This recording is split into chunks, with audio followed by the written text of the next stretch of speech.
Alright everybody, welcome to this very special stream. This is Flickalova2000, and today we're going to do another stream with Movie&GameLover98. So, once Movie&GameLover98 arrives, we are going to be talking about fan-made Columbia TriStar DVD releases of Hey Arnold. Now, I've done this before, but this will be the first time I get to talk about it with Movie&GameLover98.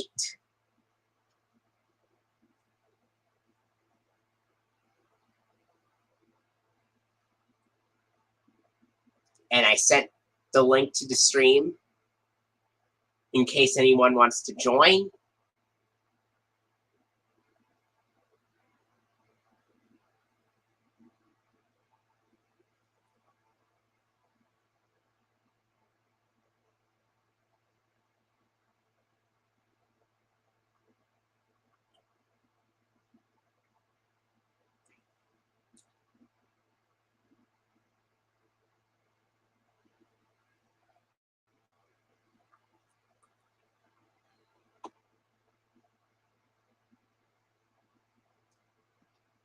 And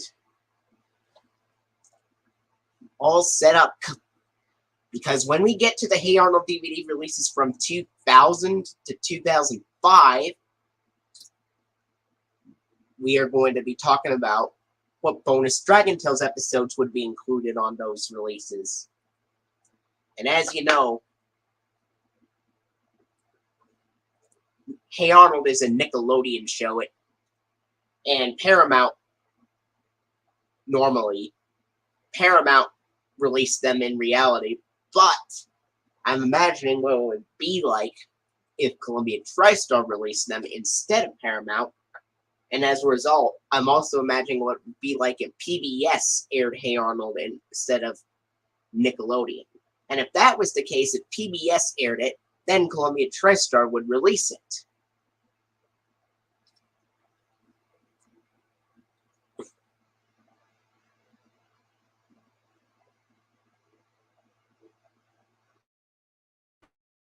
I'll just let...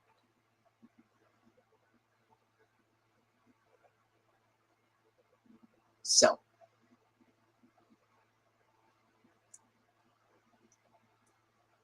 I'll let you know when Movie&GameLover98 is here.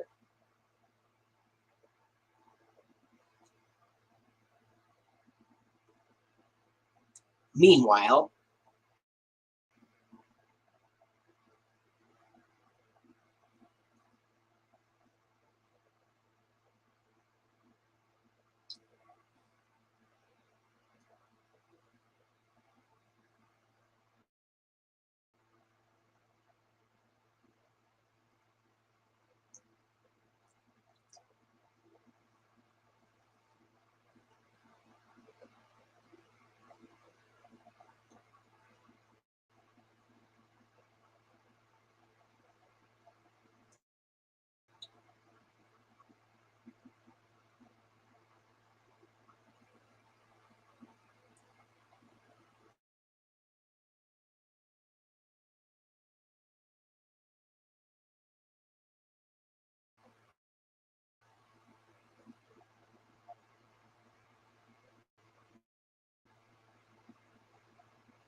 alright. So, hang on a second, folks. We're still waiting for Movie&GameLover98, but I let him know that the stream has started.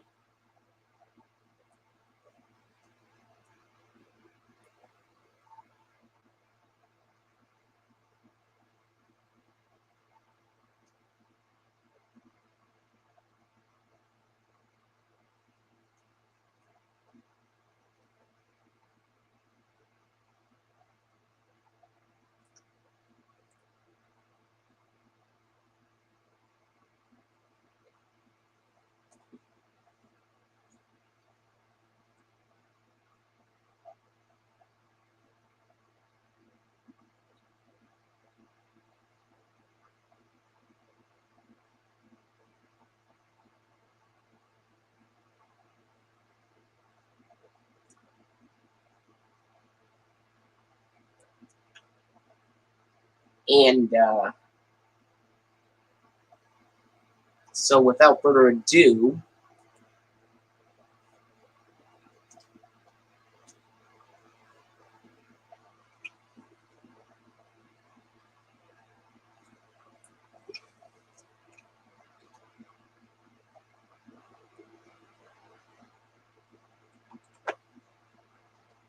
I'll send you the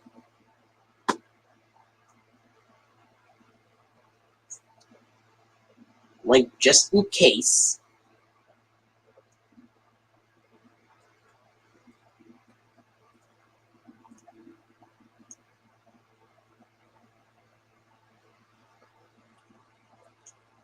And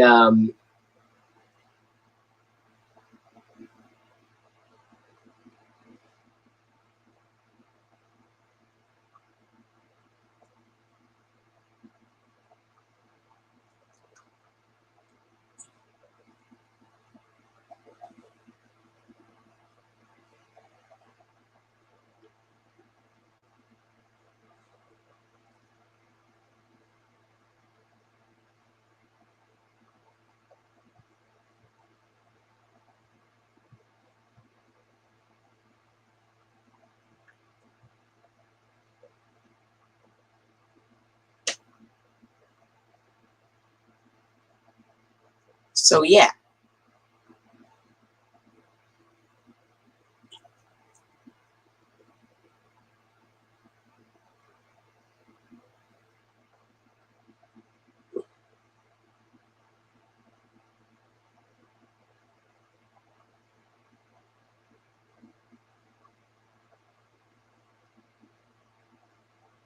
Oh,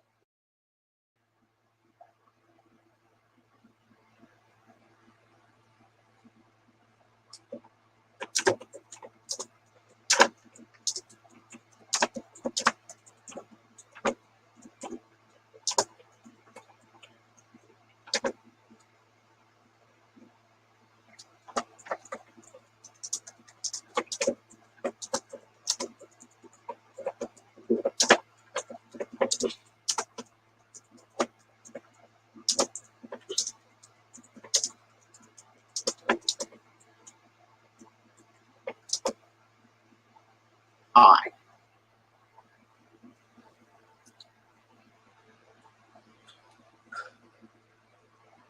And I let him know that I sent him the link on StreamYard, because if I sent the StreamYard link to YouTube, then the link could possibly get deleted. But anyway,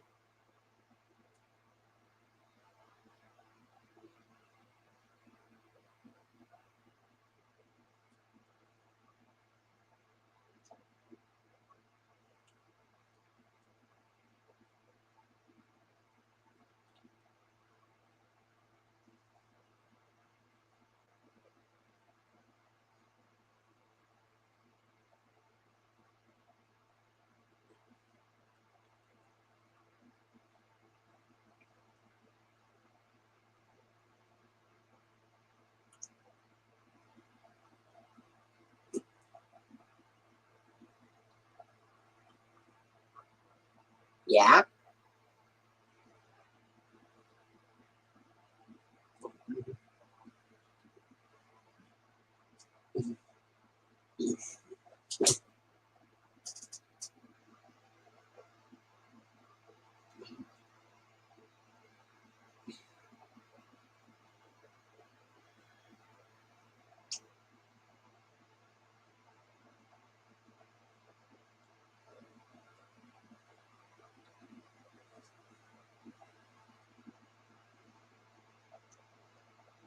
And now we have 3 viewers watching.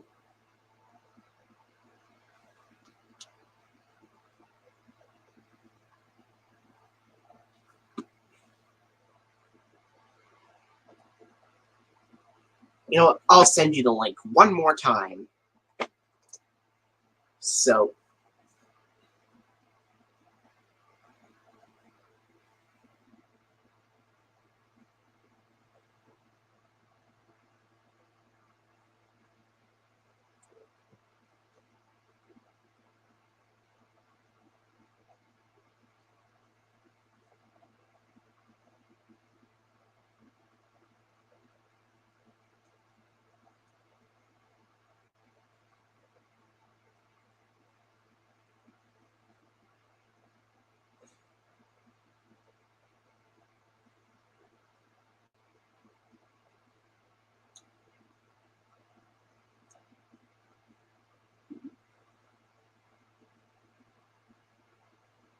All right.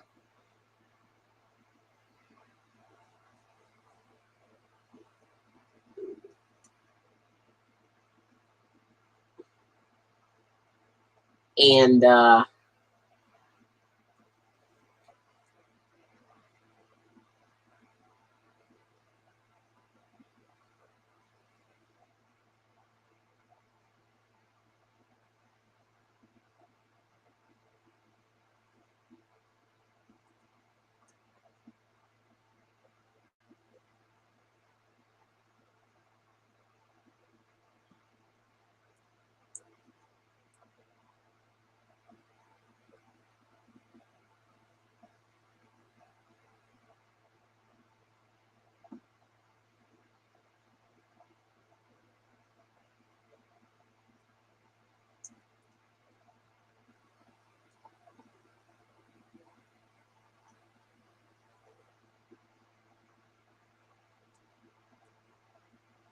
well,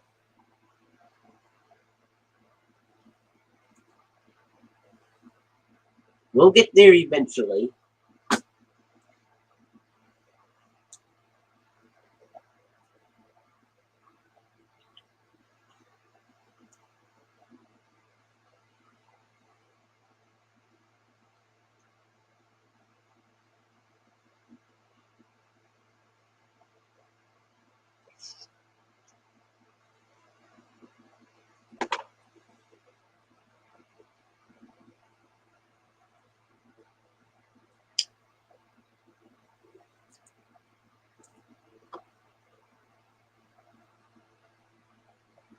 Well, look who's here. 2000. Back in time. So, Yep. So, I'm glad you're here because we are talking about fan-made Columbia TriStar DVD releases of a Nickelodeon show called Hey Arnold. Oh yeah, I remember Hey Arnold when I was little. Yeah. And if Columbia TriStar would have released them, then that means it would air on PBS instead of Nickelodeon. That'd be kind of cool if it did, because, well, they did the same thing with Bob the Builder, because Bob the Builder was originally on Nick Jr., but then they moved it to PBS Kids. Alright, so, once we get to the Hey Arnold DVD releases from 2000 to 2005, that's when those DVDs start using bonus Dragon Tales episodes after the program. So basically one's from 2000 to 2003? From 2000 to 2005. Okay, so around all 3 seasons of Dragon Tales. And then beginning in 2006, they would replace the Dragon Tales episodes with episodes from the 1985 classic version of the Berenstain Bears, and not the 2002 reboot. Well, the 2002 or 2003 version of the Berenstain Bears is actually not that bad, actually. But anyway, let's imagine, that Columbia TriStar would release those Hey Arnold DVDs from 1997 to 2006. That'd be kind of cool, because, well, I think they did the same thing with this Nickelodeon film, Harriet the Spy, but for some Hey Arnold ones, from these releases from 2000, like basically this one from 2000, they could include these bonus episodes from season 1, not including the bad. Actually, the ones from 2000 to 2001 would have episodes from season 1, and then for one of those releases, it would have 4 episodes, with 2 of them being from season 1 and 2 being from season 2, and then in like 2002 and then in like 2002, they just start getting back to using season 1 episodes. And it wouldn't be until 2003 where they switch over to season 2 episodes entirely. Yeah, basically, I think a 2-parted episode. Well, I don't know if they could do this, like basically merge the episodes Dragon Drop and Cassie Loves the Parade together, because they were put separately on VHS. Speaking of which, I have come up with a fan-made Hey Arnold DVD release from 2000 that does have those episodes, and it's called Celebrations with Arnold, released on February 1st, 2000. But we'll get to that later. Yeah. So, here's the first one we are going to talk about. Yeah? And the first one we're going to talk about is, of course, Volume 1 of Hey Arnold, which is, of course, Downtown as Fruits, and that will be released on July 8th of 1997. Yeah. That'd be basically like, after, like before the Thomas media release, Thomas Meets the Queen came out. Well, but released that Fanmade Hey Arnold thing in July of 1997. That's actually also the same month that Sony Wonder released the Sesame Street VHS releases Elmo Says Boo and 1, 2, 3 Count With Me on VHS as well. Yeah. And I will go over the episodes once we get into them. Yeah. I will. So, once we get into the Volume 1 back cover, I will list into the episodes. Okay. So.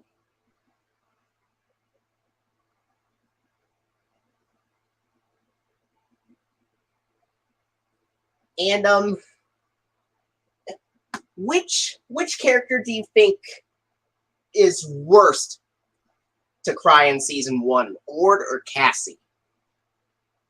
I think I'll have to look through the episodes of season 1 again, but I'm pretty sure Ord's first crying was The Forest of Darkness. It was. Cassie's first was Goodbye Little Caterpoozle. I know that. Okay. And I know... I'm trying to remember how they go in order of episodes. We'll do Ord's first. So basically, Ord's first was The Forest of Darkness. And then Snow Dragons was the next episode that Ord cried in. Well, he was kind of upset. Well, he kind of semi-cried in Goodbye Little Caterpoozle, but that doesn't really count. But in Snow Dragons, that was the second major time he cried. Max also cried in that episode as well. So yeah, that'd be Ord's second time. And then the third time is Dragon Sails, which is just a little sniffle. Well, I mean, even though his voice actor was a little bit teenage, like, I did it. And then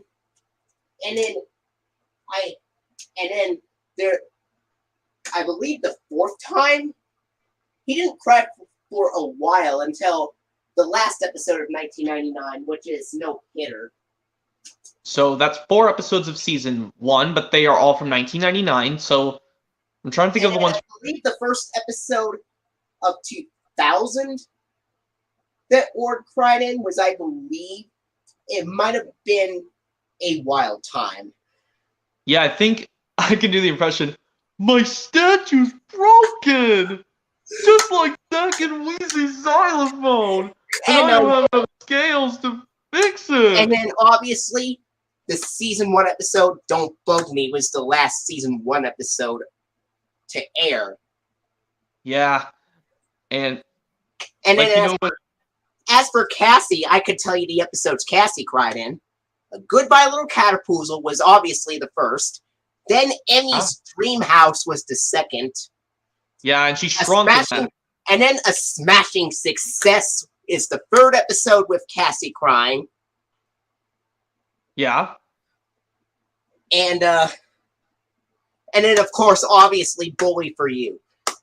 So that's 4 episodes that Cassie cried in season 1. And I could only, well, there is only one episode where Zach cried in, and that is Quibbling Siblings. And the only time Cassie cried in season 2 was Cassie the Green-Eyed Dragon. But I'm surprised Ord and Cassie did not cry in season 3. Well, have you seen the episode Moving On in season 3? No, not really. Well, I'd rather not give it up. Well, I can tell you, Cassie didn't really cry in that episode. She's kind of sniffled tears a little bit when Sophie was gone. She kind of did a little sniffle. So that doesn't really technically count as her 6th time crying. And And basically, and the episodes Wheezy cried in, I believe the first time she cried in was Quibbling Siblings was the first. Wheezy's last laugh was the second episode to have Wheezy crying. Because Mr. Pop stole her laugh. That episode kind of reminds me of when SpongeBob lost his laugh box in the episode Funny Pants. Yeah. Because, you know, he tried multiple things in Funny Pants from season... What season was Funny Pants from? Was it 4 or 5? It was season 4. Okay. Season 5 didn't premiere until 2007. Okay. So I know, like, season 4 goes after the events of the SpongeBob SquarePants movie, the first one. And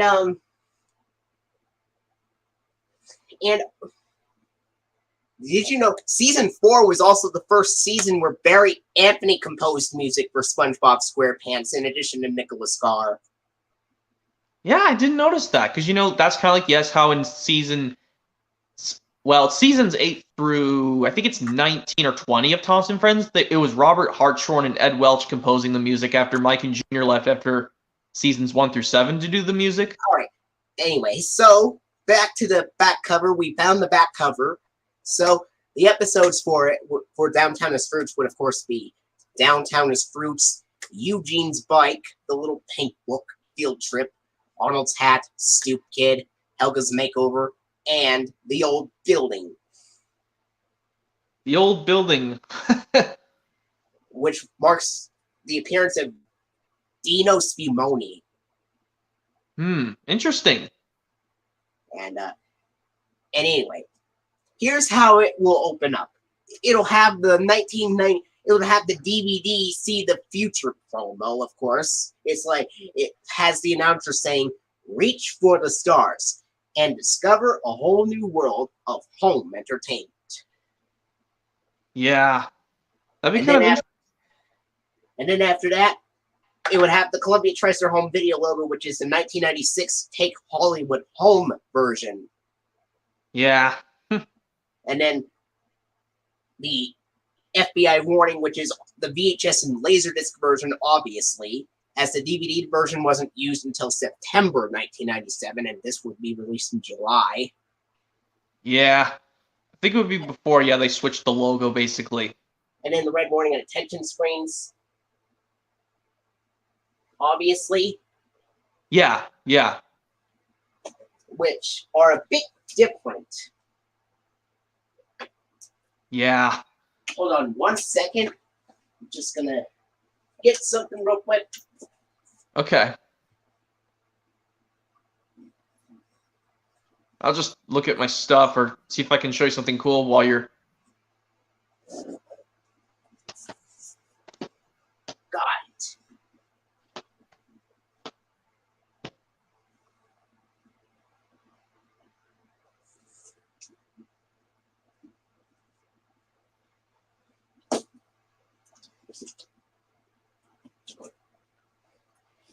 I'm still here. Yep. It would have the Hey Arnold season 1 funding, and you know who does the voiceover in the funding for season 1? He would continue doing it in season 2, season 3, and season 4, but and of course, if you want to know who does the voiceover in the funding for Hey Arnold for most seasons, it's surprisingly enough Steve Burns. Oh, you mean Steve Burns, the one who played the host Steve on Blue's Clues? Yes, he surprisingly would do the announcement of the funding for seasons 1 through 4 of Hey Arnold, which is another Nickelodeon show that aired the same year. Well, yeah, because I think Hey Arnold came out a few months after Blue's Clues came out on TV. In 1 month. Yeah, because September of 1996 was when Blue's Clues first aired. So, and then after this, it'll have the Chuck E. Cheese's color-changing advertisement where it says, Chuck E. Cheese's, where a kid can be a kid. And then there's the Chef Junior Aliens advertisement, which is shown on some PBS shows like The Puzzle Place. And then the season 1 funding continued, which would use the orange background and would have grants from the National Science Foundation, the Park Foundation, Carnegie Corporation of New York, the Corporation for Public Broadcasting and Public Television Viewers, and then the title sequence, which is the original title sequence from seasons 1 through 3, and not the updated one from the last 2 seasons, which are season 4 and season 5. Yeah. And then the start of the episode, Downtown is Fruits. And the closing would have the last few seconds of the episode, The Old Building, the online and local library promo, which is, of course, from 1996 to 1998, which says www.pbs.org. And then, of course, the end credits, the funding for season 1, and then, of course, the Chuck E. Cheese's color-changing advertisement from 1995. Then the Chef Jr. Aliens advertisement, the season 1 funding continued. And then the 1995 television distribution variant of the Columbia TriStar television logo. Not the television variant, but the one that says television distribution in season 1. Yeah. And then, of course, the PBS Kids Pbs Ident, which is the original one that does not have the EI balloon. And then we go to the DVD menu, because obviously the releases from 1997 and 1999 don't have any bonus episodes of the show after it's finished. Yeah. Next up, we go into Volume 2. And that is called 6th Grade Girls. And it's also released on July 8th of 1997. Okay. And would also feature 8 episodes. And this time they would be 6th Grade Girls, The Baseball, Heat, Snow, Operation Ruthless, The Vacant Lot, The List, and Haunted Train. Train was interesting, yeah. Now, at the beginning, it'll open the same way. It would have the DVD see the feature promo, and then the 1996 Columbia TriStar home video logo, which is the Take Hollywood Home version. And then, of course, the FBI warning, red warning and attention screens, the season 1 funding, 1995 Chuck E. Cheese's color-changing advertisement, Chef Jr. Aliens advertisement, season 1 funding continued, and the title sequence in the start of the episode 6th Grade Girls. And the closing to the DVD would have the last few seconds of the episode Haunted Train, then the online local library promo from 1996 to 1998. The end credits, the season 1 funding, and then, of course, the Chuck E. Cheese's color-changing advertisement, the Chef Jr. Aliens advertisement, and then, of course, the season 1 funding continued. And then the 1995 television distribution variant of the Columbia TriStar television logo, and then the PBS Kids Pbs Ident, which is the original one that does not have the EI balloon. Then the DVD menu. Yeah. That'd be kind of a cool one. Then we go into Volume 3, which is Mugged. And that would also be released on July 8th of 1997. And it would feature 7 episodes this time. And they are Mugged, Roughing It, Door Number 16, Arnold is Cupid, Arnold's Christmas, Benchwarmer, and Cool Jerk. Now, the opening to the DVD would obviously be the same as the first 2 volumes. It would have the DVD See the Future promo, 1996 Take Hollywood Home version of the Columbia TriStar home video logo, FBI warning, red warning, and attention screens, the season 1 funding, and then, of course, the 1995 Chuck E. Cheese's color-changing advertisement, Chef Jr. Aliens advertisement, and then, of course, the season 1 funding continued, title sequence in the start of the episode, Mugged. Now, at the very end, it'll have the last few seconds of the episode, Cool Jerk, and then the online local library promo from 1996 to 1998, and then the end credits and the season 1 funding, 1995 Chuck E. Cheese's color-changing advertisement, Chef Jr. Aliens advertisement. Season 1 funding continued, the 1995 television distribution variant of the Columbia TriStar television logo, and the PBS Kids Pals Ident with that does not have the EI balloon. Then we go to the DVD menu, and those were the first 3 volumes released on July 8th of 1997. Now we get into the next one. Okay. The next one would be Volume 4, which is Dawes the Subway, and that would be released on October 14th of 1997. I think that was right around the time when Bear in the Big Blue House, like, would be coming out. Oh, that was October 14th, 1997 is also the same day Walt Disney Home Video released the 30th Anniversary Masterpiece Collection Edition VHS of The Jungle Book. Yeah. Anyway, Dawes the Subway would feature 8 episodes, and they would be Dawes the Subway, Wheezing Ed, Tutoring Torvald, Gerald Comes Over, Spelling Bee, Pigeon Man, Olga Comes Home, and Sally's Comet. Now, at the beginning of this DVD, this would be the very first DVD of Hey Arnold to use the 1993 Columbia TriStar Home Video logo with the dramatic piano music and the dark blue background. And this would be the first Hey Arnold DVD to use that logo.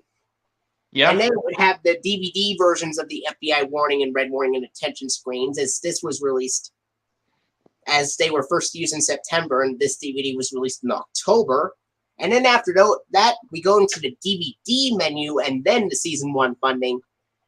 1995 Chuck E. Cheese's color-changing advertisement, and then the Chef Jr.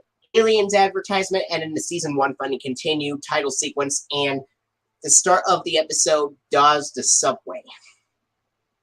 Now, at the end of the DVD of Volume 4, which is, it would have the last few seconds of the episode, Sally's Comet, and then the online local library promo from 1996 to 1998. Yep. And credits, and then, of course, the Season 1 funding, 1995 Chuck E. Cheese's color-changing advertisement, Chef Jr. Aliens advertisement, Season 1 funding continued, and then the 1995 television distribution variant of the Columbia TriStar television logo, and then the PBS Kids Pals Ident that does not have the EI balloon and the DVD menu. Then there is one more Hey Arnold DVD release from 1997 before we get into the 1998 releases. Anyway, last release from 1997, Abner Come Home, and that is Volume 5. It would also be released October 14th of 1997. This would feature 7 episodes, and they are Abner Come Home, The Sewer King, False Alarm, World Records, Magic Show, 24 Hours to Live, and Arnold's Valentine. And the opening to the DVD would have the 1993 Columbia TriStar Home Video logo, FBI warning, red warning and attention screens, DVD menu, Season 1 funding, 1995 Chuck E. Cheese's color-changing advertisement, and then the Chef Jr. Aliens advertisement.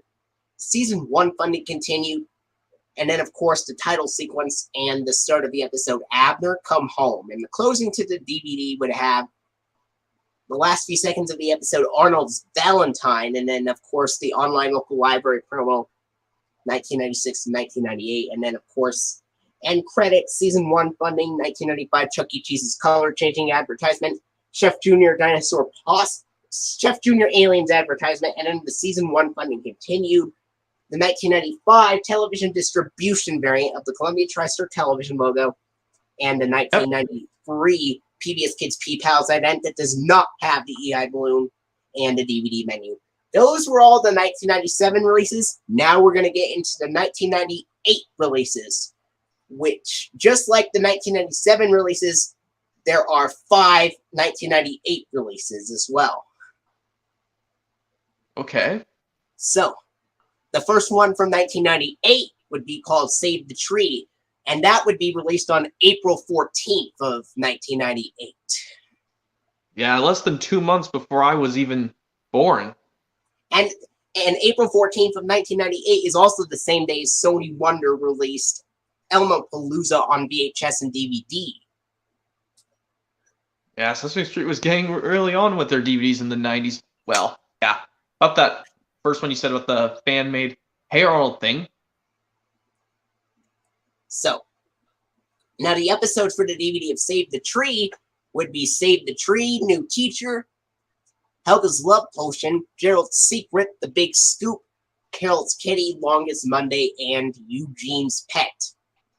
Now at the beginning. Said about the Big Scoop.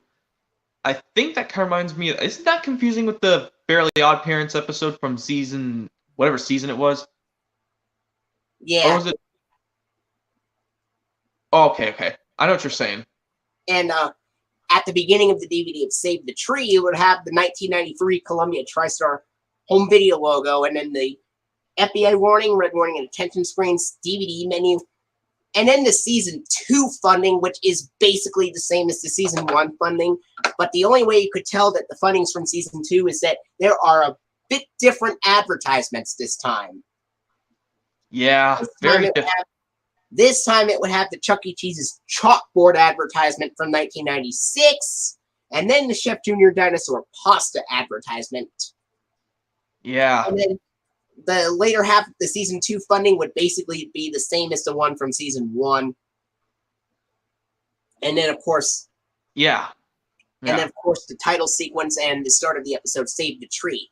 And the closing to the DVD of Save the Tree would have the last few seconds of the episode, Eugene's Pet, and then the online local library promo from 1996 to 1998, the end credits, and then, of course, the season 2 funding, Chuck E. Cheese's chalkboard ad from 1996, Chef Jr. Dinosaur Pasta ad, and then the season 2 funding continued, and then it would have the 1997 television variant of the Columbia TriStar television logo that would later be shown on the first 2 seasons of Dragon Tales.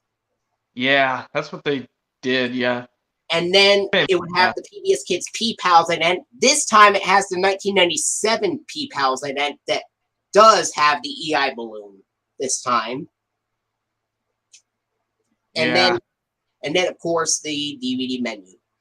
Now we go into volume 7, which is Monkey Business, also released on April 14th of 1998. In which the episodes here would be Monkey Business, Big Caesar, Ransom, Miss Perfect, Arnold's Halloween, Arnold Saves Sid, and Hooky. Not to be confused with the SpongeBob SquarePants episode of the same name, Hooky, which is one of the last episodes of season 1. Oh yeah, Hooky, along with Mermaid Man and Barnacle Boy 2. Yeah. Yeah. And by the way, Monkey Business would be the very last DVD to have the Columbia TriStar television and Columbia TriStar home video logo print logos that are shown on film posters. Interesting. However, the film posters would still continue to be shown on the discs themselves until they turn into Sony Pictures Home Entertainment. Yeah. And then at the beginning of the DVD of Monkey Business, it would have the 1993 Columbia TriStar home video logo, FBI warning, red warning and attention screens, DVD menu, and then the season 2 funding, Chuck E. Cheese's chalkboard ad 1996, and then the Chef Jr. Dinosaur Pasta advertisement, the season 2 funding continued, title sequence and the start of the episode, Monkey Business. And the closing to the DVD would have the last few seconds of the episode, Hooky, and then, of course, the online and local library promo 1996 to 1998, the end credits, and then, of course, the season 2 funding, Chuck E. Cheese's chalkboard advertisement, and then the Chef Jr. Dinosaur Pasta advertisement, and then, of course, the season 2 funding continued, 1997 television variant of the Columbia TriStar television logo, and the Pbs Kids Pals ident with the EI balloon. Then we go back to the DVD menu. Yeah. Never heard something about dinosaur pasta before being an advertisement. Well, yeah. Then we go into the volume 8, and that is called Freeze Frame, which would be released on July 7th of 1998, which is also the same day Sony Wonder released 2 Sesame Street releases, which are the Alphabet Jungle game and the Great Numbers game, respectively. Yeah, those came out after I was born. So anyway, Jeremy Barton, we got through 7, and now we're going into volume 8. So yeah, that's what he was trying to tell you. Yeah. So now the episodes would be Freeze Frame, Phoebe Cheats, Mudbowl, Gerald Moves Out, The High Life, Best Friends, Steely Phil, and Quantity Time. Now, beginning with this DVD release, it would have the Columbia TriStar Television and Columbia TriStar Home Video logo print logos that are colored, which have the boxes and have the real Torch Lady and the Pegasus on the back cover of the episodes. Yeah. Now, at the beginning of the DVD, it would have the 1993 Columbia TriStar Home Video logo, FBI warning, red warning, Chuck E. Cheese's chalkboard advertisement from 1996. Yeah. And, of course, the Chef Jr. Dinosaur Pasta advertisement, the Season 2 funding, title sequence, continued title sequence in the start of the episode Freeze Frame. And the closing to the DVD would have the last few seconds of the episode Quantity Time, online and local library promo from 1996 to 1998. The end credits, Season 2 funding, Chuck E. Cheese's chalkboard ad from 1996, Chef Jr. Dinosaur Pasta ad, Season 2 funding continued, 1997 television variant of the Columbia TriStar television logo, and then, of course, the PBS Kids Pbs Ident with the EI balloon and the DVD menu. Now we go into Volume 9. And you know what that is called? It is called Eating Contest. And it would be released on September 1st of 1998, which is also the exact same day that Warner Home Video released the first 2 VHS releases of Teletubbies. Yeah, Teletubbies I remember as a kid, but I didn't like it as much anymore. I started to like it, but for some reason I couldn't watch anymore. Yeah. And by the way, September 1st, 1998 was also the same day Sony Wonder released the Best of Kermit on Sesame Street on VHS. Oh, yeah. I remember those segments. But anyway, yeah.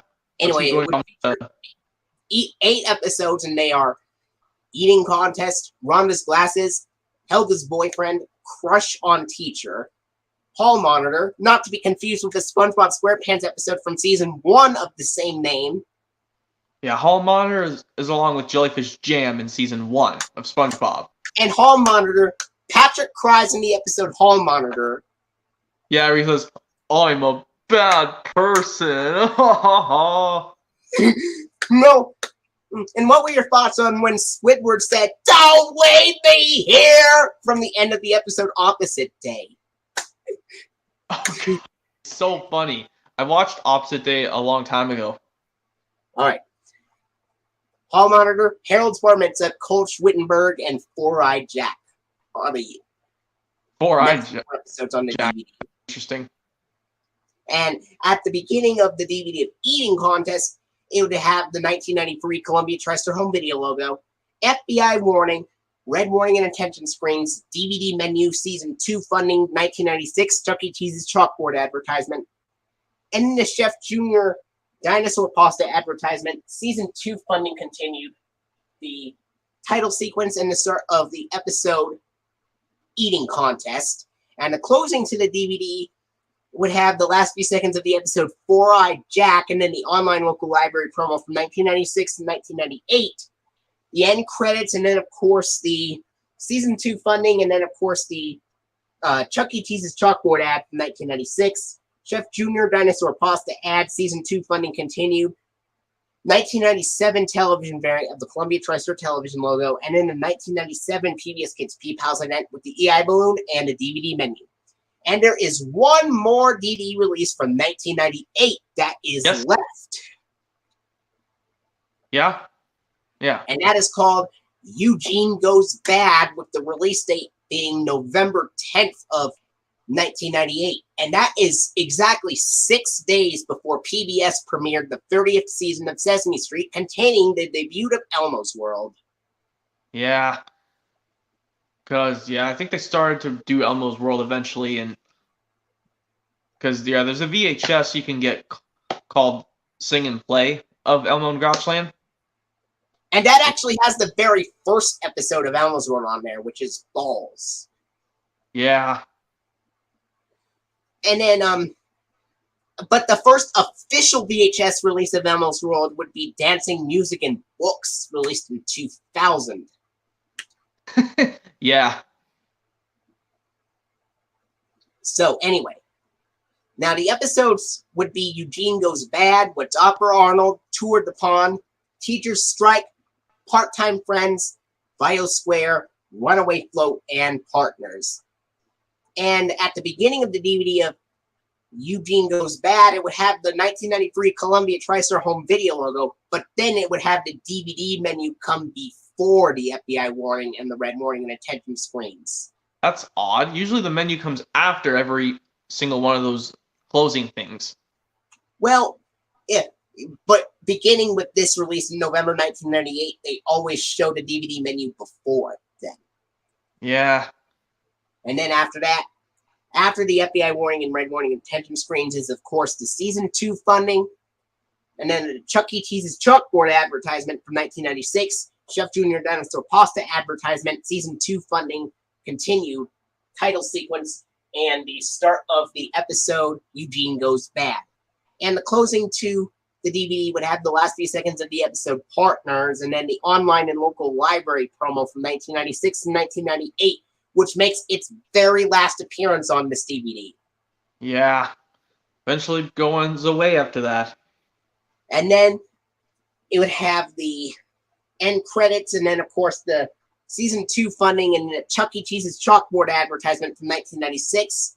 And then the Chef Jr. Dinosaur Pasta advertisement, the Season 2 funding continued.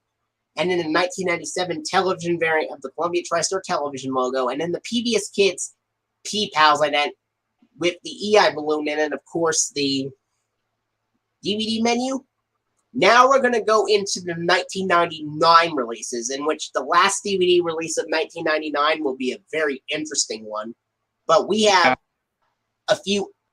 some other 1999 DVD releases to talk about before we get into that one. Yeah, particularly, well, you can go first if you want. So anyway, the first one will be from 1999 would be Helga Blabs It All, which is Volume 11. And this would feature 6 episodes, and the release date would be March 9th of 1999, which is also the same day Walt Disney Home Video released the Masterpiece Collection edition of 101 Dalmatians, and also the same day Sony Wonder released the VHS of Sesame Street Kids' favorite songs. Yeah, I think it was also when I think it's before one of the I Love Toy Trains releases. I'm not sure if you remember I Love Toy Trains when you were little. I have not seen it. They're really good, but some of the parts when the guy says, "Oh no," and there's something wrong. Anyway, the episodes would be Helga Blabs It Yeah. All, Harold the Butcher, Dangerous Lumber, Mr. Hying, Goes Country, Casa Paradiso, and Gerald's Tonsils.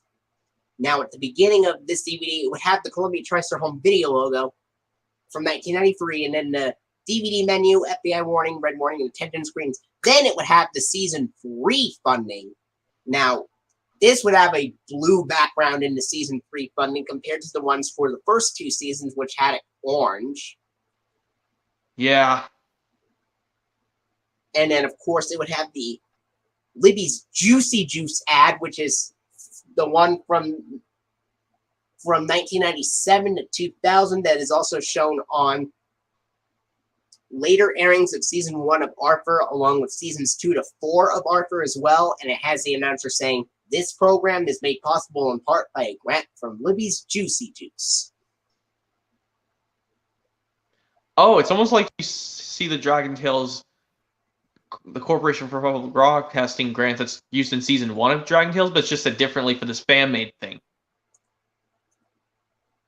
And then after the Libby's Juicy Juice ad, after the Libby's Juicy Juice ad that is shown on Arthur, it would have the Kellogg's, it would have the Chuck E. Cheese's chalkboard advertisement from 1998 this time. This does not have the mascot, and it would have the announcer saying, "Chuck E. Cheese's Family Entertainment Centers. Chuck E. Cheese thinks learning is fun. And by the way, season 3 would be the last season where Chuck E. Cheese's sponsor is Hey Arnold. Yeah. Most PBS Kids shows were promoted with Chuck E. Cheese's. Most of them. I know Clifford the Big Red Dog and Barney and Arthur were sponsored by Chuck E. Cheese's. Also Berenstain Bears as well, I think.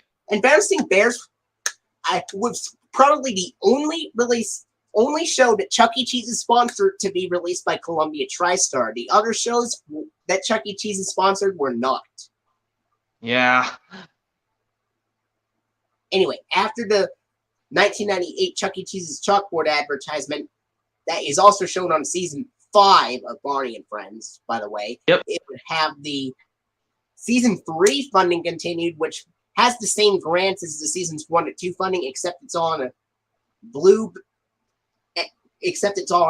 background, and Steve Burns says it a little bit differently. He says, with additional grants from the Corporation for Public Broadcasting and the annual financial support of PBS viewers like you, instead of the Corporation for Public Broadcasting and by the annual financial support of PBS viewers like you.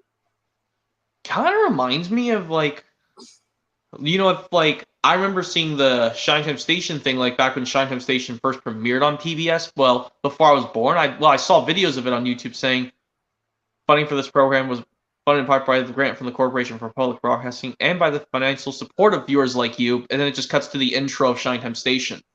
And then after the season 3 funding of Hey Arnold, it would cut to the title sequence in the start of the episode, Helga Blabs It All. And the closing to that DVD will have the last few seconds of the episode Gerald's Tonsils, and in the online local library promo from 1998 to 1999 this time. Yeah. This time it would have a blue background and it would just say pbs.org. Yeah, I think because it said it was like a months, like I said, this fan-made 1999 one, it would be like several months before Dragon Tales would eventually come out, and they changed the logo. Yeah. And not to mention, this would be released in March of 1999, so that is basically 6 months.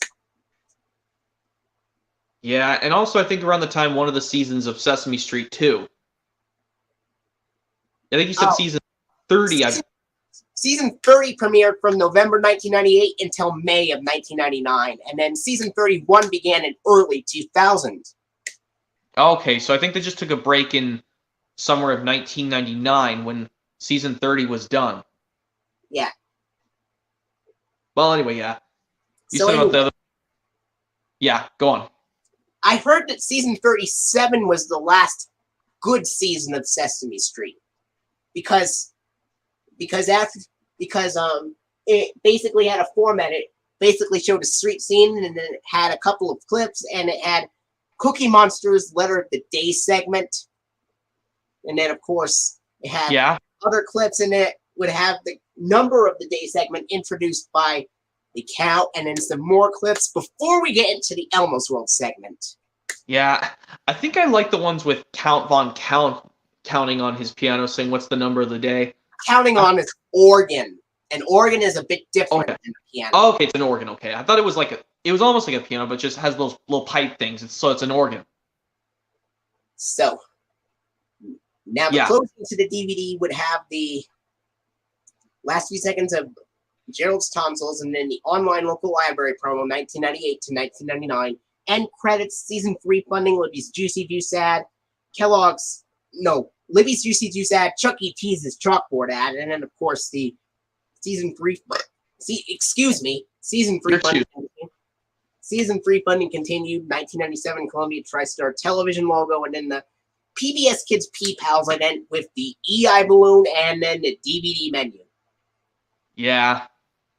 Now we go into volume 12, and that is called Arnold's Room, with the release date being May 4th of 1999, which is exactly 3 days after Nickelodeon premiered the newest television show, SpongeBob SquarePants. Yeah. As you know, May 4th kind of reminds me of May the 4th be with you from Stars, but they just say May the 4th be with you. And it would feature 6 episodes as well. And they are Arnold's Room, Helga versus Big Patty, Stinky Goes Hollywood, Olga Gets Engaged, Curly Snaps, and Preteen Scream. Yeah, something about Engage, yeah.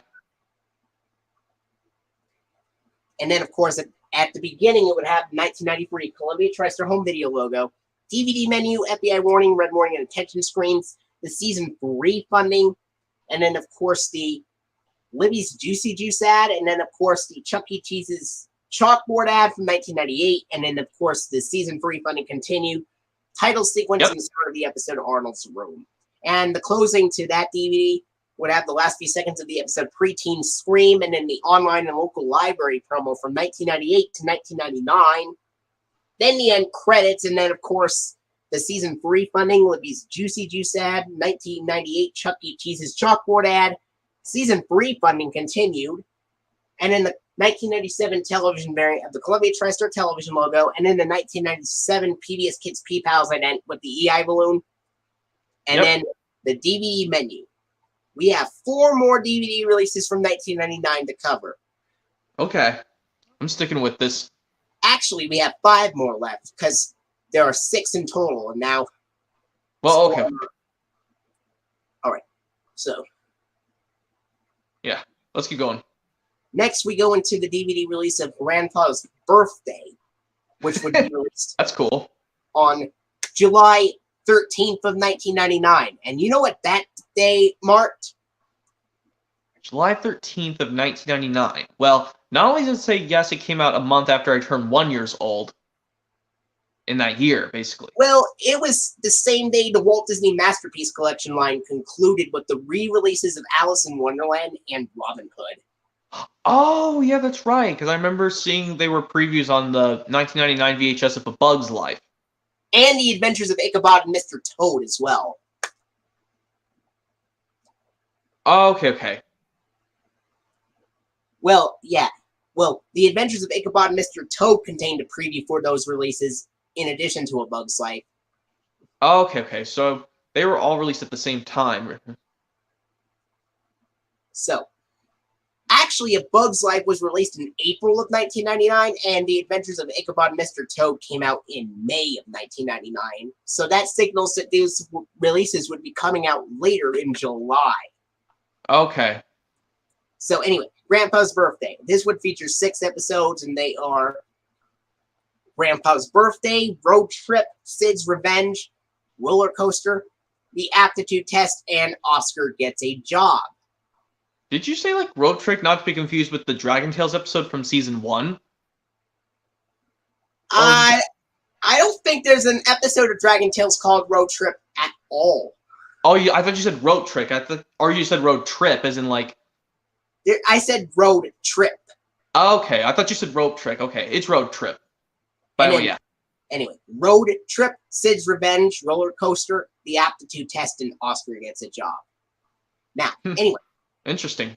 Now, at the beginning of the DVD of Grandpa's Birthday, it would have the 1993 Columbia TriStar home video logo, DVD menu, FBI warning, red warning, attention screen, season 3 funding, Libby's Juicy Juice ad, Chuck E. Cheese's chalkboard ad from 1998, and then, of course, the season 3 funding continued, the title sequence, and the start of the episode Grandpa's Birthday. And at the end of the DVD, it would have the last few seconds of the episode Oscar Gets a Job, and then the online local library promo from 1998 to 1999, the end credits. And then, of course, the season 3 funding would be Juicy Juice ad, Chuck E. Cheese's chalkboard ad from 1998.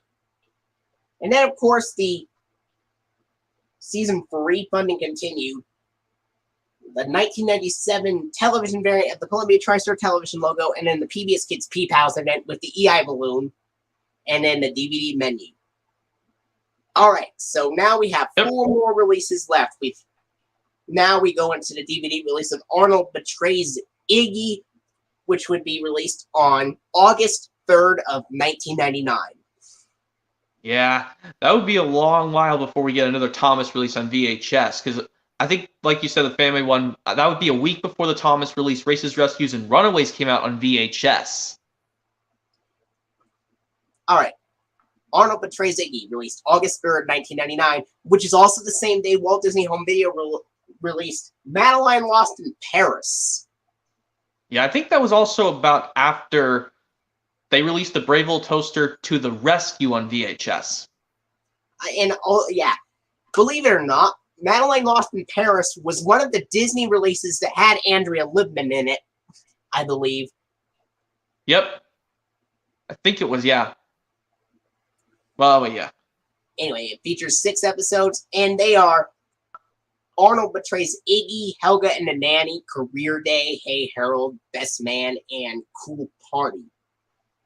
Best fan? That's kind of like short for the SpongeBob episode. Man. Best Man. Oh, okay.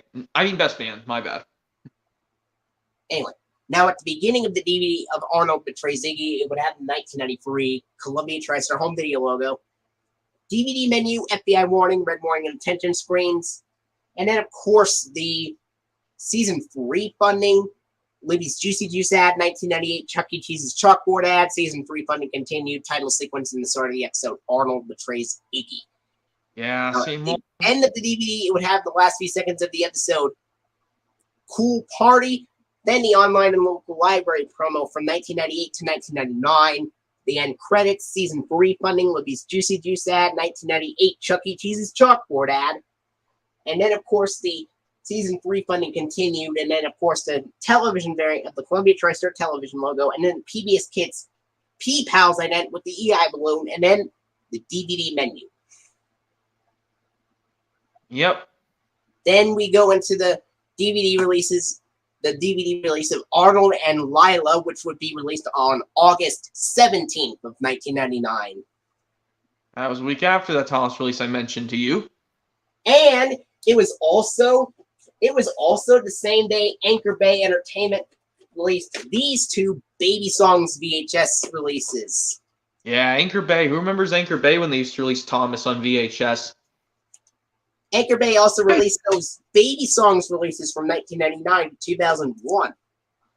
I think Anchor Bay is still around, but they just don't do Thomas anymore, basically. Well, actually, Anchor Bay went defunct a little while back. Oh, they did? The actual company? Yeah. As far as I'm aware, Arnold and Lila, and it would feature 5 episodes. Yeah. And they Lila, Grand Prix, Arnold's Thanksgiving, Helga's Show, and The Flood. Flood would be an interesting episode. Now, at the beginning of this DVD, it would have the 1993 Columbia TriStar home video logo, DVD menu, FBI warning, red warning, and attention screen, season 3 funding, Libby's Juicy Juice ad, and then, of course, the 1998 Chuck E. Cheese's chalkboard ad, and then, of course, the season 3 funding, and then, of course, the continued and in the title sequence in the start of the episode, Arnold and Lila. Interesting. Now, at the end, it would have the last few seconds of the episode, The Flood, the online local library promo from 1998 to 1999, the end credits, and then, of course, the season 3 funding, Libby's Juicy Juice ad, 1998 Chuck E. Cheese's chalkboard ad, and then, of course, the season 3 funding continued, 1997 television variant of the Columbia TriStar television logo, and then, of course, the PBS Kids Pbs Ident with the EI balloon and the DVD menu. Yep. Then we go into volume 16, and that is called Phoebe Takes the Fall, with the release date being August 31st of 1999. Simply before September came out, and I think it was a few days before Dragon Tales would air on television. 6 days before Dragon Tales premiered. 6 days. 6, right, because the last day of August was the 31st. So, and this was also 6 days before the Pbs were replaced. Yeah. So it was, yeah. And it would feature 7 episodes on the DVD of Phoebe Takes the Fall. And it has the episodes. And as a result, this DVD would be the very last DVD to be released in the PTV Park Pbs era before PTV Park became PBS Kids. Yeah. And the episodes would be Phoebe Takes the Fall, The Pig War, Krabby Offer, Rich Kid, Girl Trouble, School Dance, and School Play. Now School play.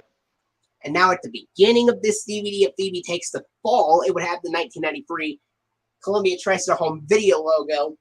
And then, of course, the DVD menu, FBI warning, red warning, attention screen, season 3 funding, Libby's Juicy Juice ad, 1998 Chuck E. Cheese's chalkboard ad, season 3 funding continued, title sequence in the start of the episode Phoebe Takes the Fall. And the closing to this DVD would have the last few seconds of the episode School Play, and then, of course, the online and local library promo, 1998 to 1999, the end credits, season 3 funding, Libby's Juicy Juice ad, 1998 Chuck E. Cheese's chalkboard ad, season 3 funding continued, 1997 television variant of the Columbia TriStar television logo, and then the PBS Kids Pbs Ident with the EI balloon, and then we go back to the DVD menu. And by the way, this would be the very last DVD of Hey Arnold to not include any bonus material after the program ends. Yeah. Unfortunately not. This would be the last DVD that does not have any bonus material. Because the next releases do contain bonus material on there. Yeah. And now we only have one more DVD release from 1999 to get through. And that is a special edition DVD release of Arnold Discovers Creativity, with the release date being November 23rd of 1999. Yeah. What makes this very interesting is that it also includes 5 sing-along songs from the newest PBS and Columbia TriStar series, Dragon Tales, from the Children's Television Workshop. As you can tell, it has the CTW semicircle logo on the front cover. Yeah, and also November 23rd of 1999. I think that was a day before Toy Story 2 came out in theaters. Or if it was after, because I get the dates mixed up. And the episodes on this DVD of Arnold Discovers Creativity would be The Little Pink Book, which is also shown on the DVD of Downtown as Fruits, The Old Building, which is also shown on the DVD of Downtown as Fruits, Magic Show, which is also shown on the DVD of Abner Come Home, and Phoebe Cheats, which is also shown on the DVD of Freeze Frame. And it says it also includes 5 bonus Dragon Tales sing-along songs, and since this is a 1999 release, it only contains the first 5 songs of 1999, and they are the Hello song, Shake Your Dragon Tail, and The World Goes Round and Round, Hum, and then last but not least, the Wiggles song. Yeah. Now, here's how it would open up. It would have the 1993 Columbia TriStar Home Video logo, DVD menu, FBI warning, red warning, and attention screens, and then the season 4 funding, which is on a pink background, and it still has Steve Burns doing the voiceover. And in the first half, it would say, major funding for Hey Arnold is provided in part by the National Science Foundation, America's Investment in the Future, and by... And then it would have the Libby's Juicy Juice ad, and then the Kellogg's Frosted Flakes school advertisement. Yeah. That is also shown on Dragon Tales DVD, on the Dragon Tales DVD of Adventures in Dragonland, and on VHS releases of Dragon Tales in 2000 and early 2001. Yeah, and also I find interesting you said about the National Science Foundation. It can be found on other PBS Kids shows, like I think it was The Magic School Bus was one of them. Okay, I think it was. I was trying to say, would Zoom have it? I don't know if you've seen Zoom or not. Zoom was by the National Science Foundation. Okay, it's just okay. And I then think the same. After the Libby's Juicy Juice ad, it would have the Kellogg's Frosted Flakes school ad, and then it would have the season 4 funding of Hey Arnold, which is basically an alternate version of the season 1 funding plug of Dragon Tales, except except it has a different voiceover.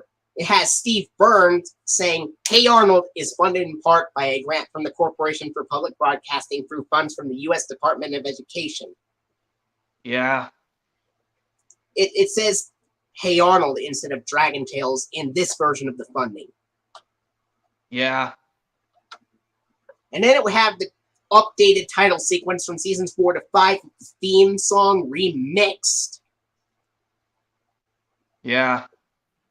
And in the start of the episode, the little pink book, and the closing to the Hey Arnold portion of the DVD would have the last few seconds of the episode, Phoebe Cheats.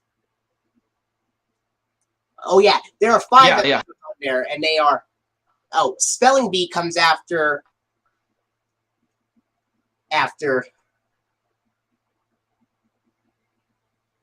the little pink book, and actually Spelling Bee comes after the old building and before Phoebe Cheats. Yeah, Spelling Bee would be an interesting episode. So anyway, the closing would have the last few seconds of the episode, Phoebe Cheats, and then the online local library promo from 1999 to 2000, where it says pbskids.org. And it has the pink background, of course. Yep. Then the end credits, and then, of course, the... Now, just wanted to let you know, there will... Some of the Hey Arnold DVDs with Dragon Tales episodes do use the Dash ident with Dash thinking after the Dragon Tales portion ends. Unlike the individual DVDs of Dragon Tales, some of those Hey Arnold DVD releases containing those Dragon Tales episodes will have the Dash version after Dragon Tales ends. Yeah, that is true, yeah. Alright, anyway.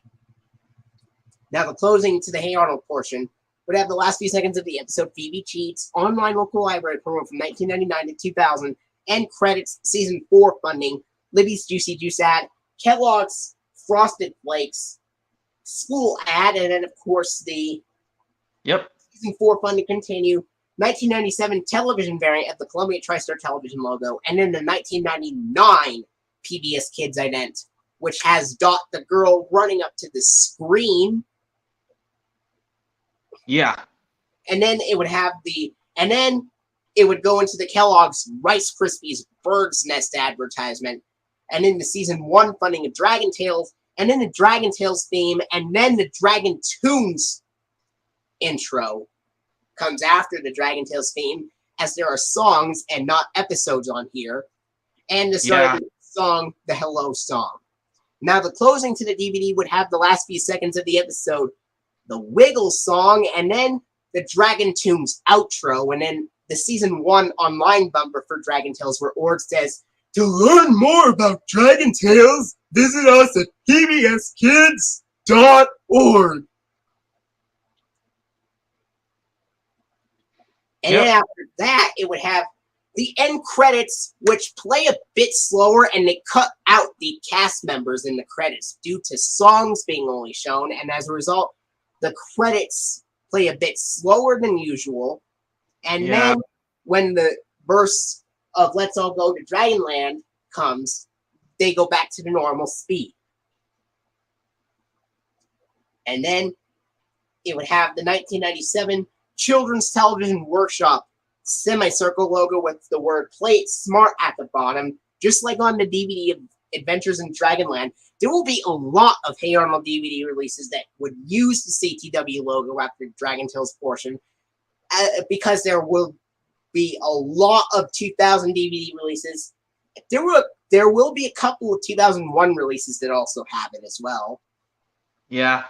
And then the Columbia TriStar television logo, and then the first version of the Kellogg's Frosted Flakes school advertisement, which is a little bit different, which is basically shown in season 4 of Barney and Friends, and it would have the announcer saying, "Kellogg's Frosted Flakes, reminding you that learning and growing are more than good, they're great."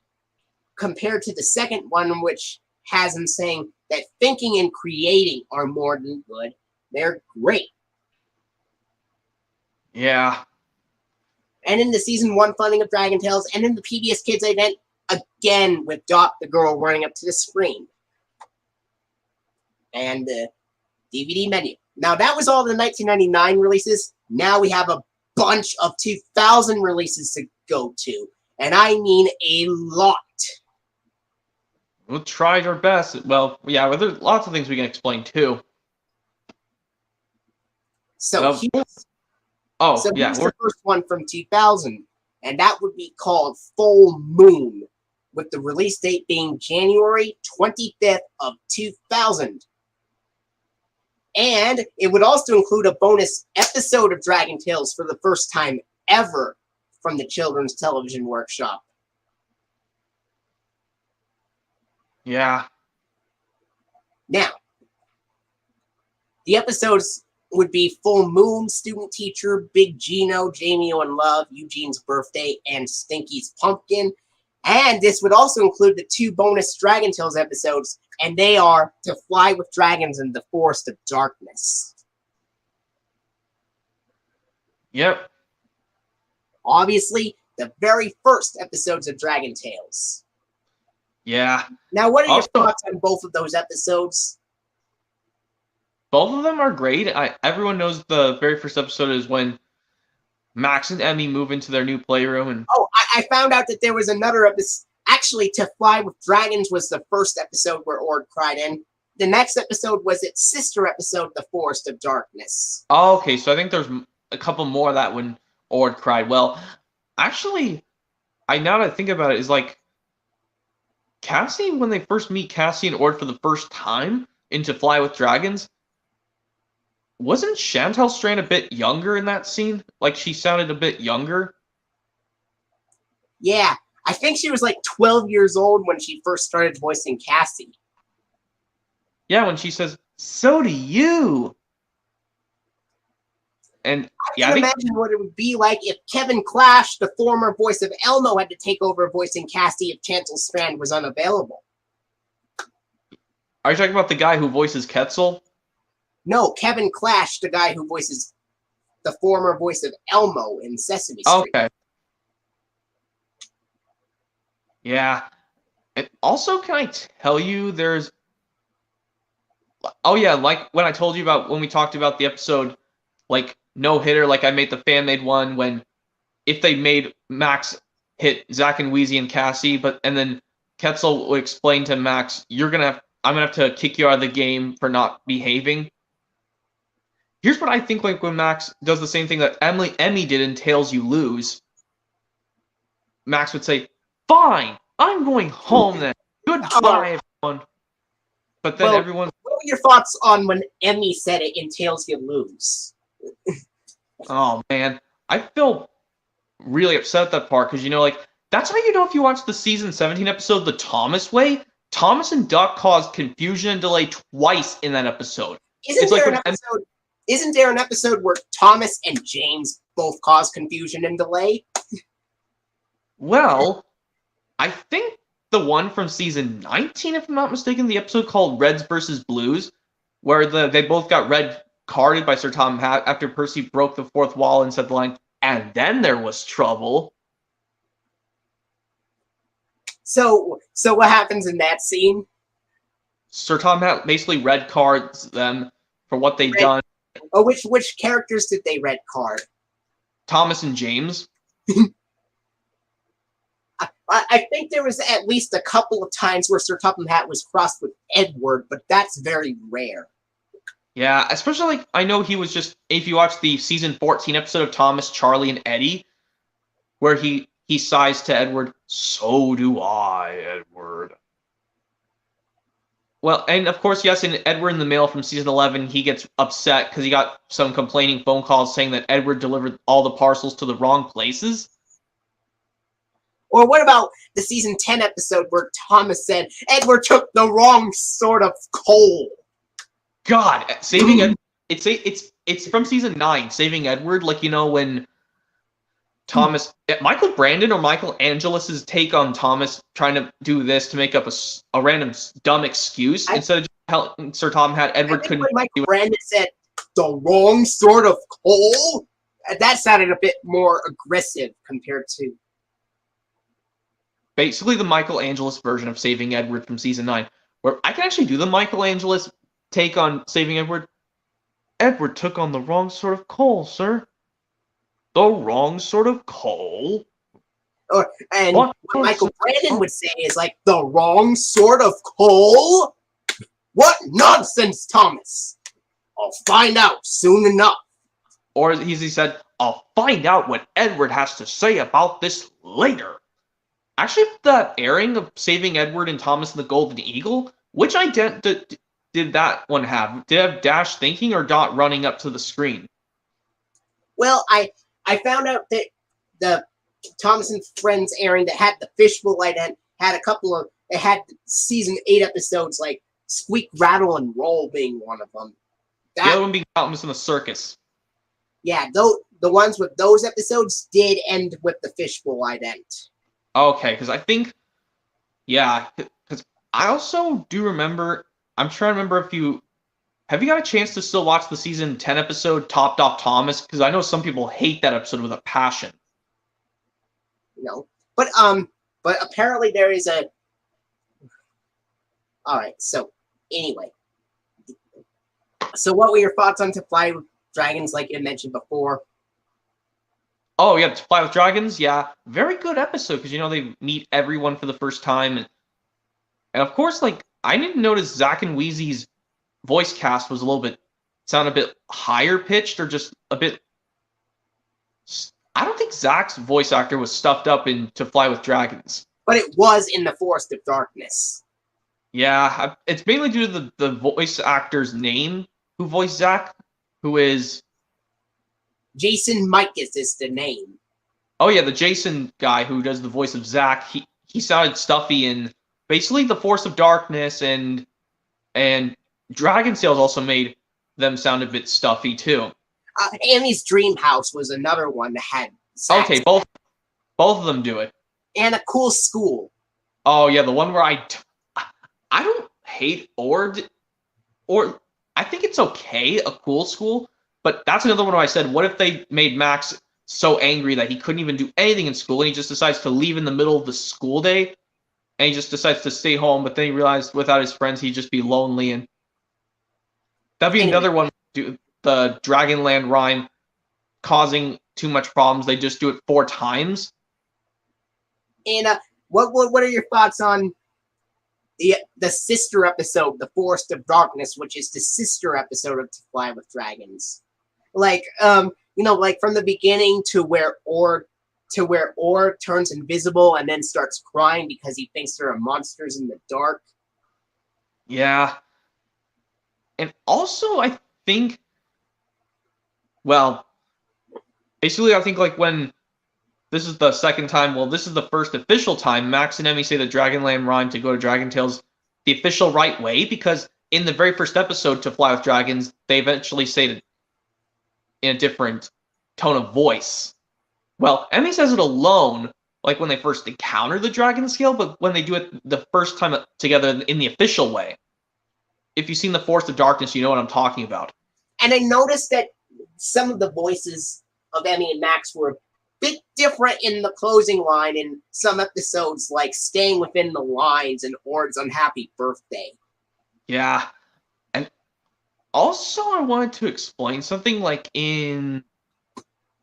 What was it? I think it was in The Giant of Nod, which is the first appearance of him.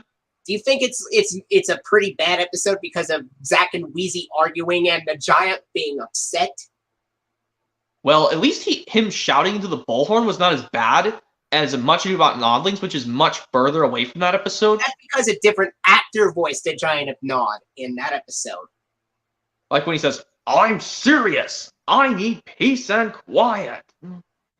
Compared to, "I demand you fix it immediately!" Yeah, and what about the funny scenes in The Big Sleepover when they do a pillow fight? And he's like, Zach is like, "Now, can we please get ready for bed?" Yeah, and also like when he yawns, "Oh, good night," and then Cassie's like, "Not yet." All right. So anyway, yeah. Here's how it would. Here's how the DVD of Full Moon would open up with. It would have the 1993 Columbia TriStar home video logo. This would be one of the 5 Hey Arnold DVD releases with a Dragon Tales episode to use the 1993 Columbia TriStar home video logo, I believe. Yeah. That's because the Columbia TriStar DVD logo didn't exist Yeah, that wasn't until Yeah. basically 1999 to basically somewhere in 2000. Yeah. And then, of course, the DVD menu, FBI warning, red warning, and attention screen, season 4 funding. And then, of course, the Libby's Juicy Juice ad, Kellogg's Frosted Flakes school ad, and then the season 4 funding continued.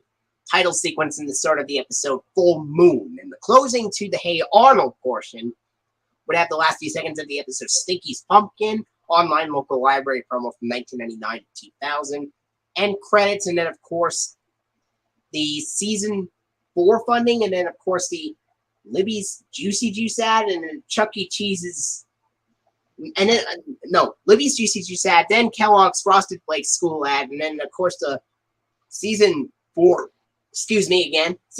funding continued. It's okay. 1997 television variant of the Columbia TriStar television logo, and in the 1999 Pbs Kids Ident with Dash the boy thinking about something. Yeah. And then the Dragon Tales portion would start with the Kellogg's Rice Krispies Bird's Nest ad, and then the season 1 funding of Dragon Tales title sequence in the start of the episode, To Fly with Dragons. And the closing to the Dragon Tales portion, on the other hand, would have the last few seconds of the episode, The Forest of Darkness, and then the season 1 online bumper for Dragon Tales, and then the end credits, and then the 1997 Children's Television Workshop semicircle logo with the word Play It Smart at the bottom. And then the 1997 Columbia TriStar television logo, Kellogg's Frosted Flakes school ad, and then, of course, the season 1 funding of Dragon Tales, and then the Pbs Kids Ident. This time it has Dot the girl running up to the screen in the Dragon Tales portion. And then, of course, the DVD menu. Yep. Now we go into the very first compilation collection DVD release. And as you know, the compilation collection DVD releases often use episodes of Hey Arnold from previous releases. Yeah, that's kind of odd if you ask me. It's like those TOS releases that reuse episodes that were already on releases. Now, here's the first one. Hey Arnold, Celebrations with Arnold. And the release date would be February 1st, 2000. That's actually the same day Sony Wonder released the very first Elmo's World VHS release. Yeah, I think the first Elmo's World release was simply called Elmo's World, but it includes a few episodes. It includes episodes from season 1 with the pale design of Elmo's World. They didn't really update the design until the second season of Elmo's World in January 2000. Yeah. Did you know that Michael Jeter appeared as Mr. Noodle's brother, Mr. Noodle, in some of those episodes? Oh, yeah. The Mr. Noodle scenes in Elmo's World are particularly funny. Particularly in the Babies, Dogs, and More. Particularly, that's an example. In the Dogs one, I'm not sure which one he does. Mr. Noodle? Well, he pretends to walk a dog. Oh, okay. And I think I watched the Babies one so much of Elmo's World where they use a Muppet baby to... But the last episode on it is Farms. Okay, I think like that one. I think they make Mr. Noodle basically when Elmo asks Mr. Noodle, "How do you do this thing on the farm?" and then basically kids do explain to him too.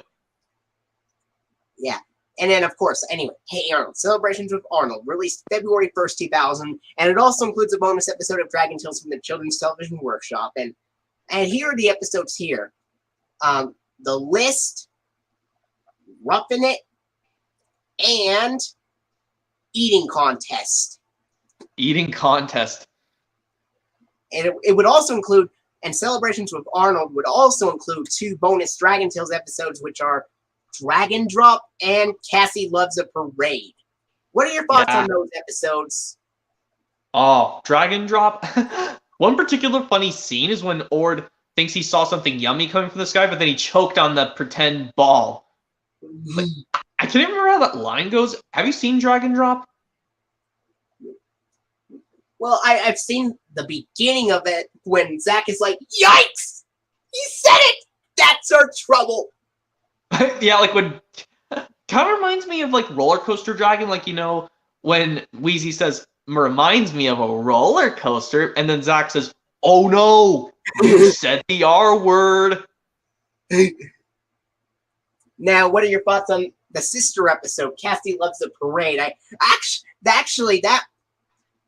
That was another episode where Cassie cried in because she wasn't picked to be in the School in the Sky parade, and the little flower named Cosmo also cries because he wasn't picked to be in the Schools in the Sky parade either. Yeah, this causes them both to feel sorry for each other, but then they do silly stuff to make them feel better. Now, what would it be like if they made another episode where Cosmo the flower appears, but this time it focuses on Ord? Oh yeah, I think you told me about a Fanmade Season 4 episode where it's called Cosmo's Return in Season 4? Yeah, but thankfully none of the dragons or kids cry in that episode. Well, I think you made like something portion saying, what if Ord accidentally stubbed his toe and cried, and Cosmo cried too? Yeah. Well, they would also feel sorry for each other. Or Cosmo could just say, "You all right, Ord?" But yeah. Yeah, back to your saying about the Hey Arnold release, yeah. So anyway, now, at the beginning of the DVD of Celebrations with Arnold, it would have the Columbia TriStar home video logo from 1993, and then, of course, DVD menu, FBI warning, red warning and attention screens, and then, of course, the Season 4 funding, and then the Libby's Juicy Juice ad, Kellogg's Frosted Flakes school ad, and then, of course, the Season 4 funding continued title sequence in the start of the episode The List. And the closing to the Hey Arnold portion would have the last few seconds of the episode. Hey Harold, there are actually 4 episodes on the DVD. I listed off 3, but Hey Harold would come after Eating Contest. Yeah. And then after that, it would have the online local library promo from 1999 to 2000. The end credits, and then, of course, the Season 4 funding, and then the Libby's Juicy Juice ad, Kellogg's Frosted Flakes school ad, Season 4 funding continued, Columbia TriStar television logo from 1997, and then the Pbs Kids Ident with Dot the Girl running up to the screen. Yep. Oh, I'm doing pretty good. How about you, MRKP 2003? Anyway. Yeah. Anyway, I never heard of that YouTuber, but anyway. So anyway, after the Season 4 funding continued, it had the Columbia TriStar television logo, and then the Pbs Kids Ident with Dot the Girl running up to the screen, and then we go to the Dragon Tales portion, in which it would start with the Kellogg's Rice Krispies Bird's Nest ad, Season 1 funding of Dragon Tales, title sequence, and the start of the episode, Dragon Drop, and the closing to the DVD would have the last few seconds of the episode, Cassie Loves a Parade, and then, of course, the online and local library, the online bumper for Dragon Tales from Season 1, then the end credits, and then the 1997 Children's Television Workshop semicircle logo with the word Play It Smart at the bottom, and then, of course,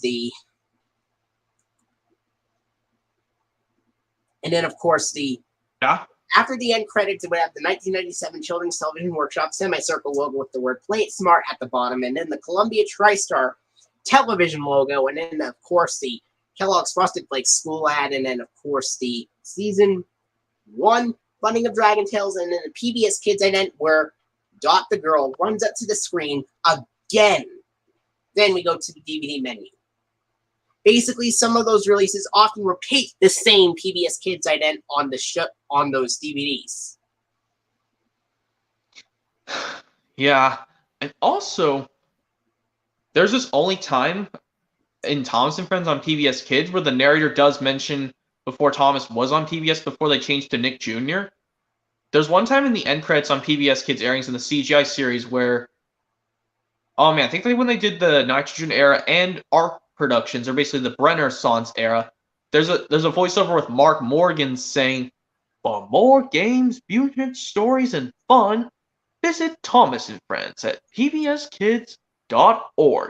I wish Michael Brandon kind of did the same thing in seasons 8 to 11, aka the model era during the end credits. Like to have more fun and games with Thomas and his friends, visit pbskids.org. Yeah. Well, yeah.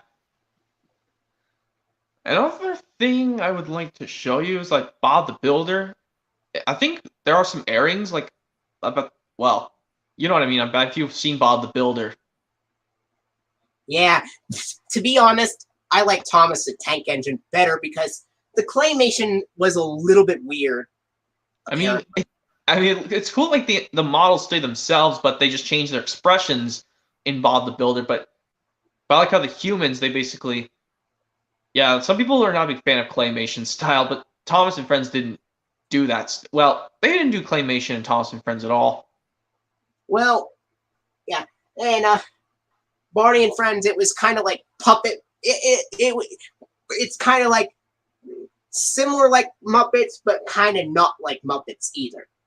Yeah, because I think they use full costumes basically for Barney and Friends. Because I know Barney and Friends was primarily PBS Kids. No other channels would take it away.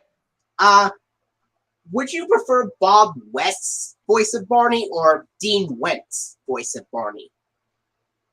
Well, they sound similar to me because they kind of sound like the same Barney voice to me. Except, are you talking about the tall, like dude, like the gentleman in black that voiced Barney, basically the body and costume, but in his voice? Oh, David Joyner performs him, but Bob West voices him in the first 6 seasons. Yeah, basically from seasons 1 through 6, I think it was a good Barney impression. I mean, I like I said, I do like the parts, some of the later seasons of Barney and Friends, because the earlier seasons are kind of a weird one, because like the costumes for BJ, Baby Bop, and Barney look pretty odd off to me. But later on in seasons 5 to present gets a little bit better. I think it was 4 or 5 they tend to get better. Barney is okay, but I believe my most favorite show from the hit era is Thomas. Yeah. And also I heard the Wiggles was part of the hit era, even though it was from Australia and Hit was from the UK. Yeah. Well, particularly it was on Playhouse Disney, the Wiggles, but they eventually put it on PBS Sprout before they changed Sprout completely. But yeah, I'm trying to say, like, have you ever seen any of these Thomas episodes from season 8? Because I remember watching the last season 8 airing where it's called Weather, where it contains Too Hot for Thomas and Percy and the Magic Carpet. Do you think you've seen the PBS Kids Snow Globe Ident in these episodes or something? I think I have, because like I said, I've watched some of the PBS airings of Thomas many years ago. Yeah, also in some versions of these episodes of season 8 on PBS Kids, they tend to they kind of make a little bit of weird glitches in the episodes. One particular one is the airing number 6 of season 8, Responsibility, I think. Yeah, it includes the episodes Thomas and the Fire Display and Gordon Takes Charge. What's weird is that in that airing is like when after the narrator said that Gordon slid into a siding, it's like the screen moves up to everyone, all the passengers gasping, and then the narrator says, everyone watched as he popped into a big pile of snow. When the narrator says snow, Gordon hits the snow rise, the narrator says the word snow. But on the home video release, he hits the snow after Michael Brandon finishes his sentence. Weird, huh? Yeah, and also another example is in Thomas the Circus, like when James notices Thomas struggling with his big job pulling the circus train Annie and Clarabelle. On that PBS Kids airing, James says, if you want to uncouple some freight cars, he says his speech before it zooms in on him. But on home video, he says his line right as it zooms in on him. Yeah. My opinion on Caillou, it's okay, but I tend to like Arthur a lot better. Yeah, Caillou, I think I liked Caillou a little bit as a kid, but honestly, all the episodes are just so bad in my opinion. Especially the ones from season 1 that have Bryn McAuley voice him. She makes Caillou sound like a complete crybaby when Brenda Alling voices him in season 1. Yeah, and also particularly like if I watched some parts of Caillou on PBS when I was a kid. The one particular that goes in between the episodes, like when Caillou's stuffed animals come to life in like real life scenes. Those were the only fine scenes I found kind of enjoyable. Like, have you seen those ones where like his stuffed animals like come to life, but they're like real live action scenes, but they're just puppeteered? Yeah. I can imagine what it would be like if they made a Muppet version of the series. Yeah. And like basically they had to use real people to basically be Caillou and Rosie. Because yeah, between the versions of Rosie in Caillou and Thomas, the one in Thomas is so much better. What makes you think they appeared in Thomas and Friends? You mean the girl Rosie along with the tank engine Rosie? Or well, I heard that Caillou is French for rose.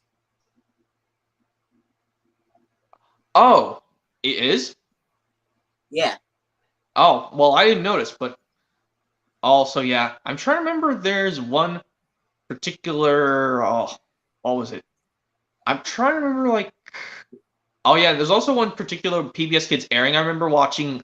It had the last couple seconds after the episode Chickens to School. What's weird is, like, before the engine roll call starts playing, is that Percy actually blew Thomas's whistle. Oh, I noticed something too. Like in like the first in seasons 2 to 4 or seasons 2 to 5 of Thomas and Friends, whenever Sir Topham Hatt gets very cross, he has eyebrows in earlier episodes, but the eyebrows are gone beginning in like later season 5 episodes, along with season 6 and onward. Yeah, I found that kind of odd. Well, and despite in season 6, he doesn't have his eyebrows on him.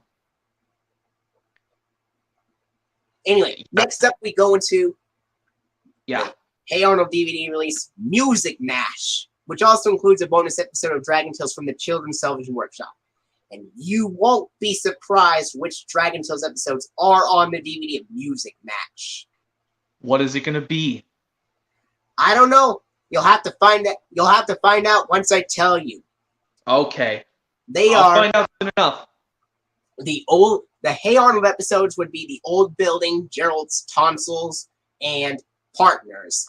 Now, it also includes the 2 bonus Dragon Tales episodes, and they are Follow the Dots and a smashing success.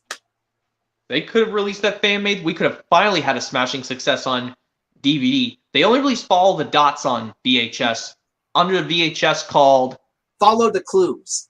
Yeah, which also includes the episodes, A Picture of 1,000 Words, and Wheezy's Last Laugh. Yeah. Yeah, like you told me, Wheezy's Last Laugh was one of the other episodes where Wheezy was crying.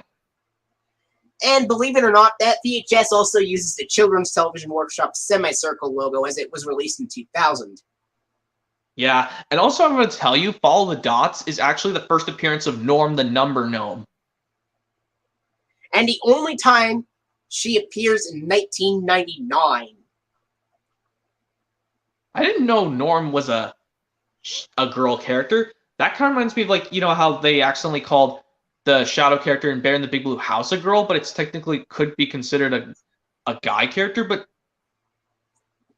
Now... yeah.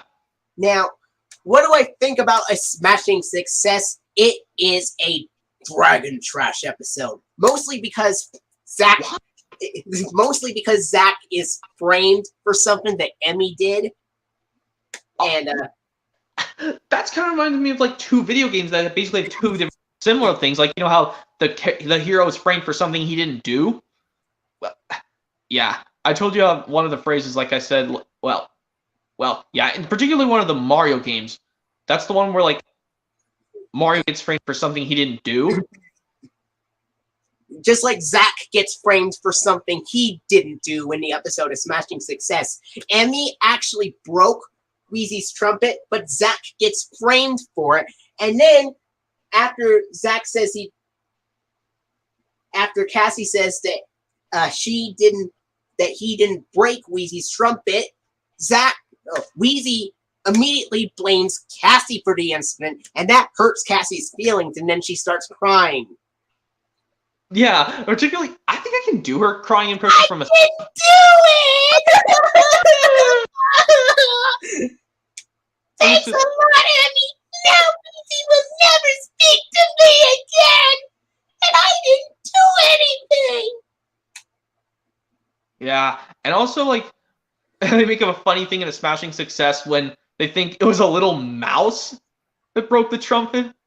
That was the only thing I found pretty funny about this episode. Yeah. Other than that, it is a complete abysmal episode because Zach gets framed for something that Emmy did.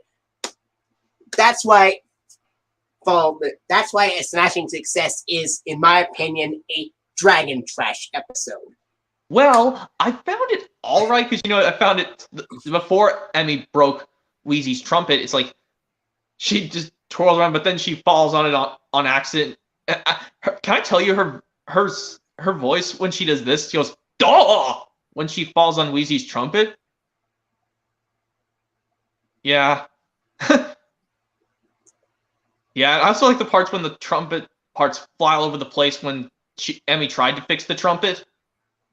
And believe it or not, I heard one of Emmy's voices was recycled in a later episode as well. After she fell into the trumpet, she said, "Oh no!" And that exact same "oh no" clip would later be recycled in the episode Bad Share Day when Wheezy blows into the Wheezy phone. But yeah, like I said, I found a Smashing Success okay. Besides you saying maybe to you, obviously, in my opinion, it's Dragon Trash because a character gets falsely accused for something that could really hurt someone's feelings. Yeah, I found that was when I started to say I couldn't give that a perfect 10 out of 10. Well, anyway, yeah, you said about those are the bonus episodes on one of those Hey Arnold releases. Yeah, the one that's called Music Mash. Do you think that episode would have fit for the DVD as a bonus of Hey Arnold Music Mash as a bonus feature? Yeah. Anyway, here's how the DVD would open up with. Yep. 1993 Columbia TriStar home video logo, as this is a very early 2000 release. Yep. And of course, the DVD menu, FBI warning, red warning and attention screens. And then, of course, Dragon Tales theme and the start of the episodes. No. Red warning and attention screens. Hey Arnold, Season 4 funding, Libby's Juicy Juice ad, Kellogg's Frosted Flakes school ad, Dragon Tales Season 4 funding. No, Hey Arnold Season 4 funding, excuse me. Hey Arnold Season 4 funding. Title sequence in the start of the episode. Start of the episode, the old building. And at the end of the DVD, it would have the last few seconds of the episode partners, the online local library promo from 1999 to 2000, the end credits, Season 4 funding, Libby's Juicy Juice ad, Kellogg's Frosted Flakes school ad, Season 4 funding continued, 1997 television variant of the Columbia TriStar television logo, and then the PBS Kids Dot ident from 1999, where Dot runs up to the screen. And then we go to the Dragon Tales portion, which has the Kellogg's Rice Krispies Bird's Nest ad, the Season 1 funding of Dragon Tales title sequence and the start of the episode, Follow the Dots. And the closing to the DVD would have the last few seconds of the episode, a smashing success, and then the online and local library promo, the online bumper for Dragon Tales from Season 1, then the end credits, and then obviously the 1997 Children's Television Workshop semicircle logo with the word Play It Smart at the bottom, and then the Columbia TriStar television logo, and then of course the Kellogg's Rice Krispies, Kellogg's Frosted Flakes school advertisement, and then the Season 1 funding of Dragon Tales, and then of course the Pbs Kids Ident. Again, it has Dot the girl running up to the screen. Yep. All right. Now, we're going to go into volume 18 of Hey Arnold, which is a single volume this time. It's not a compilation collection. This is a next new release to talk about. And this one would be called The Beeper Queen. The Beeper Queen. Huh. It says it wouldn't be like a compilation, just basically. It's a new release. It has new episodes. So the Beeper Queen would also include a bonus episode of Dragon Tales from the Children's Television Workshop. The release date would be March 7th of 2000.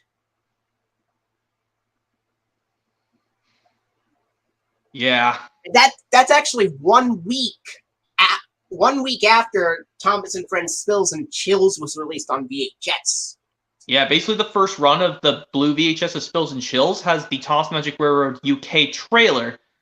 Well, I think it has the early one because I think like on Dragon Tales VHS releases basically that have this version that from the Spills and Chills VHS, but it's just different compared to the Thomas Spills and Chills VHS, blue VHS. So I think the early one is a different version, but on I think it was the guy who does it's Jim Cummings who does the different version compared to the other guy's narration of Thomas Magic Railroad theatrical trailer. Either Jim or Brian Cummings. Well, basically this one where it goes, this summer, take a magical trip to a world unlike any other. I know, that's Brian Cummings. Oh, okay, it's the Brian guy. What are your thoughts on Mark Elliott's voice? You know, like, coming from Walt Disney Home Video. Cool voice, yeah. Anyway, yeah. You're saying something about the... so the episodes would be The Beeper Queen, Oscar Can't Read, Dinner for Four, Phoebe Skips, Helga's Parrot, and Chocolate Turtles. Now, this would also include the 2 bonus Dragon Tales episodes, and they are Do Not Pass Gnome and Treasure Hunt. Yeah. What do I think of Do Not Pass Gnome and Treasure Hunt? I think that's the first appearance of that. I think that's the only appearance of the guy Simon. Is that his name? Like where they play the game called Simon Says and they're stuck on this path and they have to do what he does. At the beginning, Emmy is very angry with Max because he broke her yo-yo after she told him not to play with the yo-yo in the first place. But Max didn't listen. Yeah, it's hopefully not as bad as Arthur's big hit, because you know when Arthur especially got angry at DW when he told her not to touch that what do you call it thing? That flame. Especially like you know how you said when Arthur's like, I told you not to touch it! And then he punches DW. And then DW was like, wah! And then his mom basically punished Arthur Timothy Reed, come here! I need to watch that again. I feel bad for DW. Oh, and what about when his dad grounded him and is like, this means no TV for a week? Yeah. Yeah. Well, anyway, back to Do Not Pass Gnome and Treasure Hunt. About Do Not Pass Gnome, where they basically have to find a way to get Emmy's yo-yo fixed, and they have to play a game called Simon Says. Here's a trivia fact. Those episodes would be the very first episodes of Dragon Tales to air in 2000. But they still use the cell animation for some reason, because... that was because it took a while for all those episodes to be produced. They had to make it frame by frame. It was much harder to make the show with cell animation, and then a bit easier when they switched over to digital ink and paint. Yeah, and about when they try to play Simon Says, like every time they don't do a Simon Says, like one time when they don't do this part right, like every time I see that, it's like when Emmy says, no! And then Cassie does it on accident and the crowd goes, oh! That kind of reminds me of the crowd gasping in one of the Super Smash Bros. Games.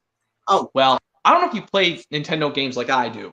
Now, what were your thoughts on the episode Treasure Hunt? You know, there's this one scene where Zach is like, I'll tell you how. We can't! We're locked in!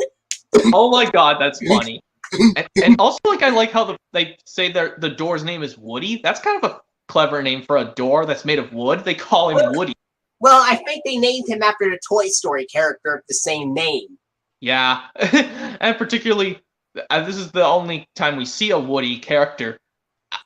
I think there's another show instance where I see a Woody character that's like it's like a real life guy.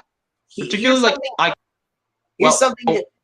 Here's something you may not have known. Apparently, when Jeremy Barton has seen the Sprout airings of Do Not Pass Gnome and Treasure Hunt, the Children's Television Workshop semicircle logo was surprisingly intact.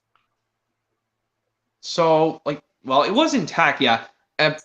Yeah, another funny part in Treasure Hunt is like when they fall to the ground and then basically Zach and Wheezy pop up and say hi to Max Nemi. Doesn't Ord get scared in that episode in a couple of scenes? Not particularly, but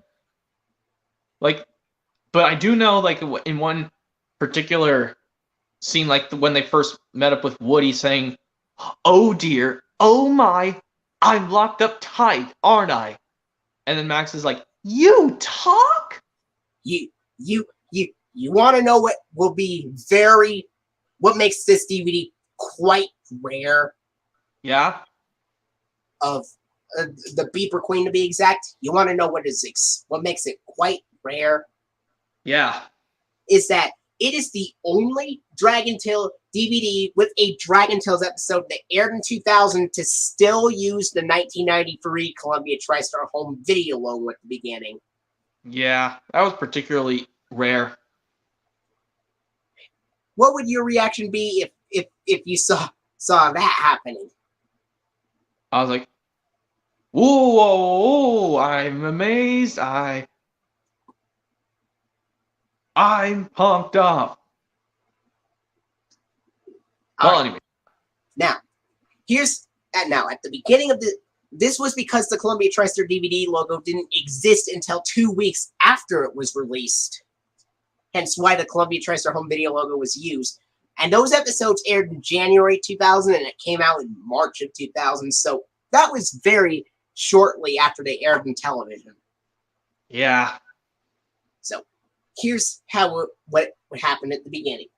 Obviously, 1993 Columbia TriStar home video logo at the beginning. Then the DVD menu, FBI warning, red warning, attention screen, season 4 funding, Libby's Juicy Juice advertisement, and then the Kellogg's Frosted Flakes school advertisement, season 4 funding continued. Title sequence in the start of the episode The Beeper Queen. And the closing to the DVD would have the last few seconds of the episode Chocolate Turtles, and then the online local library promo from 1999 to 2000, and credits, Hey Arnold, season 4 funding, the Libby's Juicy Juice ad, Kellogg's Frosted Flakes school ad, and then, of course, the season 4 funding continued, title sequence, and the start of the episode. Season 4 funding continued, and then the Columbia TriStar television logo, since it's the very end of the Hey Arnold portion. And then the PBS Kids Ident with Dot the Girl running up to the screen. Yep. Then we go to the Dragon Tales portion, which would have the Kellogg's Rice Krispies Bird's Nest ad, the season 1 funding, Dragon Tales title sequence, and the start of the episode Do Not Pass Gnome. And at the very end of the Dragon Tales portion, it'll use the last few seconds of the episode, Treasure Hunt, then the online bumper for Dragon Tales from season 1, the end credits, and then the 1997 Children's Television Workshop semicircle logo with the word Play It Smart at the bottom, and then the Columbia TriStar television logo, and then, of course, the Frosted Flakes school advertisement, season 1 funding of Dragon Tales, and then the PBS Kids Ident. Again, it has Dot the Girl running up to the screen. Then the DVD menu. Now, I already talked about what was rare, but what do you think is very rare about that DVD of the Beeper Queen that I already talked about? A rare thing. You said something rare that they use basically that 90-something 1993. logo, yeah, of the Columbia TriStar home video. Yeah. Yeah. Yeah, I think it was like that one, yeah. Yeah. I said it was the only DVD to use a Dragon Tales episode to air in 2000 that would have the 1993 Columbia TriStar home video logo at the beginning, since it came out 2 weeks before the Columbia TriStar DVD logo was introduced. Yeah, that's what I noticed too. All right. And then we go into Compilation Collection Volume 3. And you know what that is called? It is called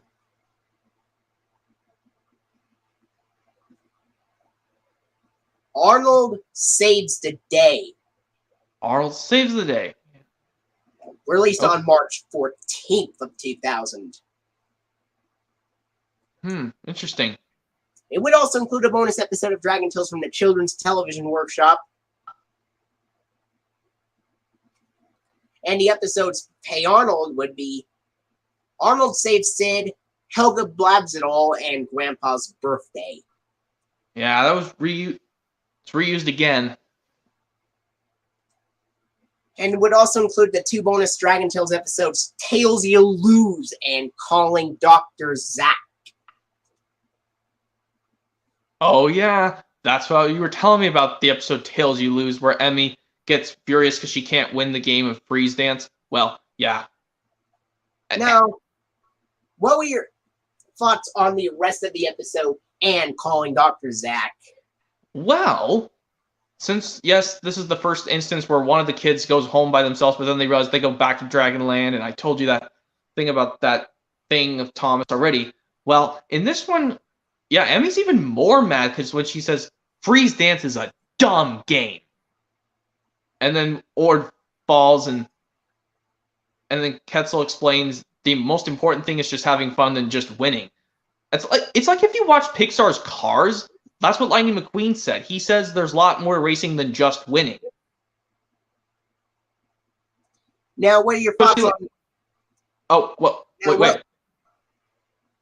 Now, what are your thoughts on the sister episode, Calling Dr. Zack, where Zack steps on the spiny pine and is afraid to go to the doctor?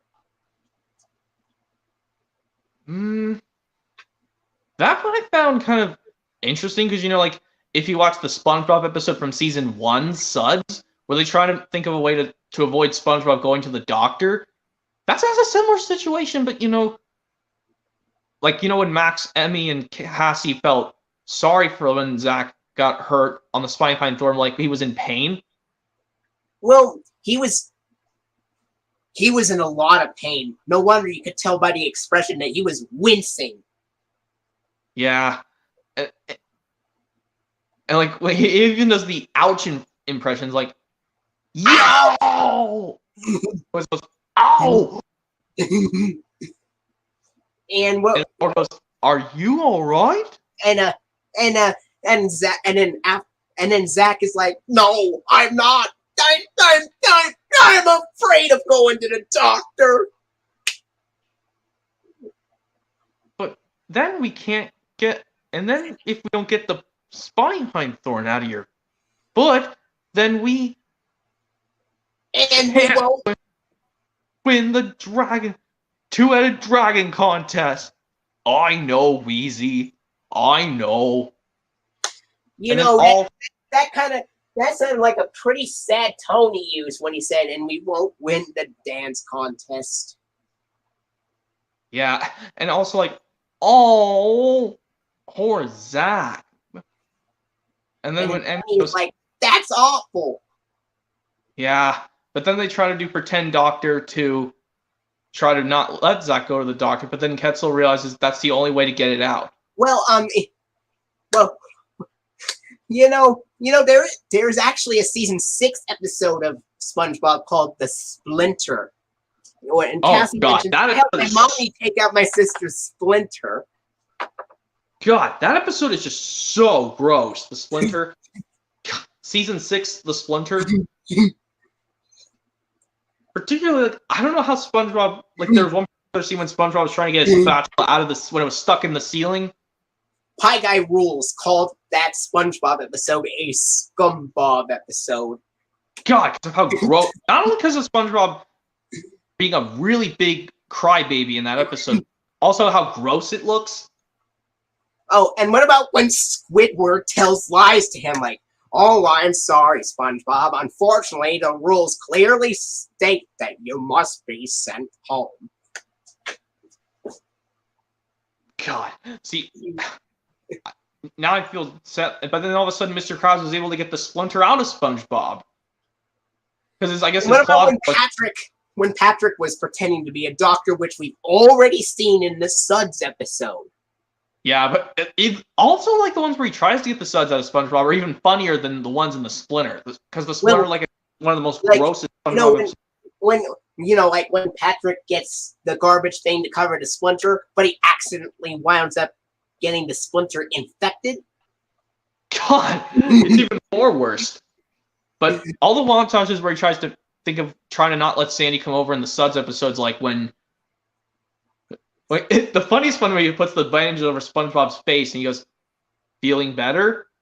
Or what about the ending scene of the episode where Patrick lies to the doctor saying, "Hey Doc, I got the Suds too."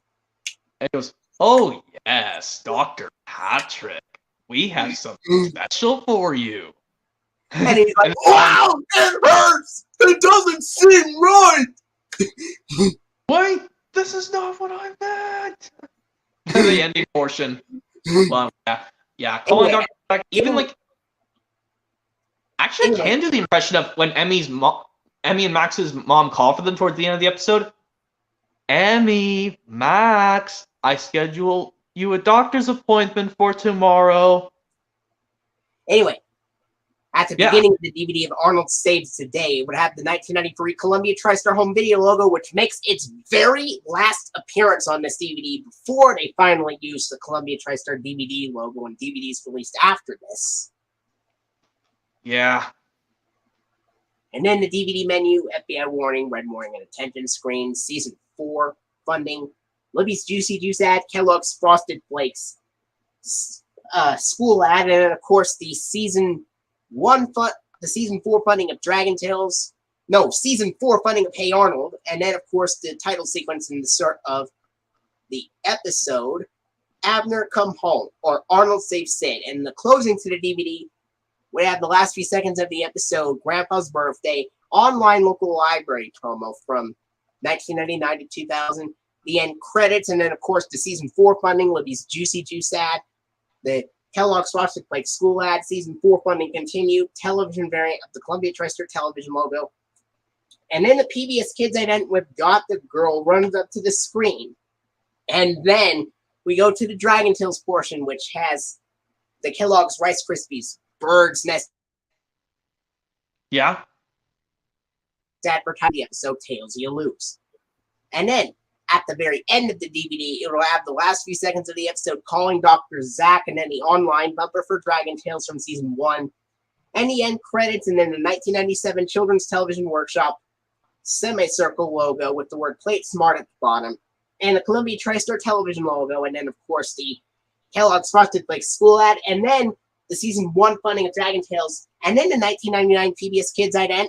And for the first time ever, this is the first time a Dragon Tales episode on DVD uses the Dash ident with Dash the Boy thinking about something.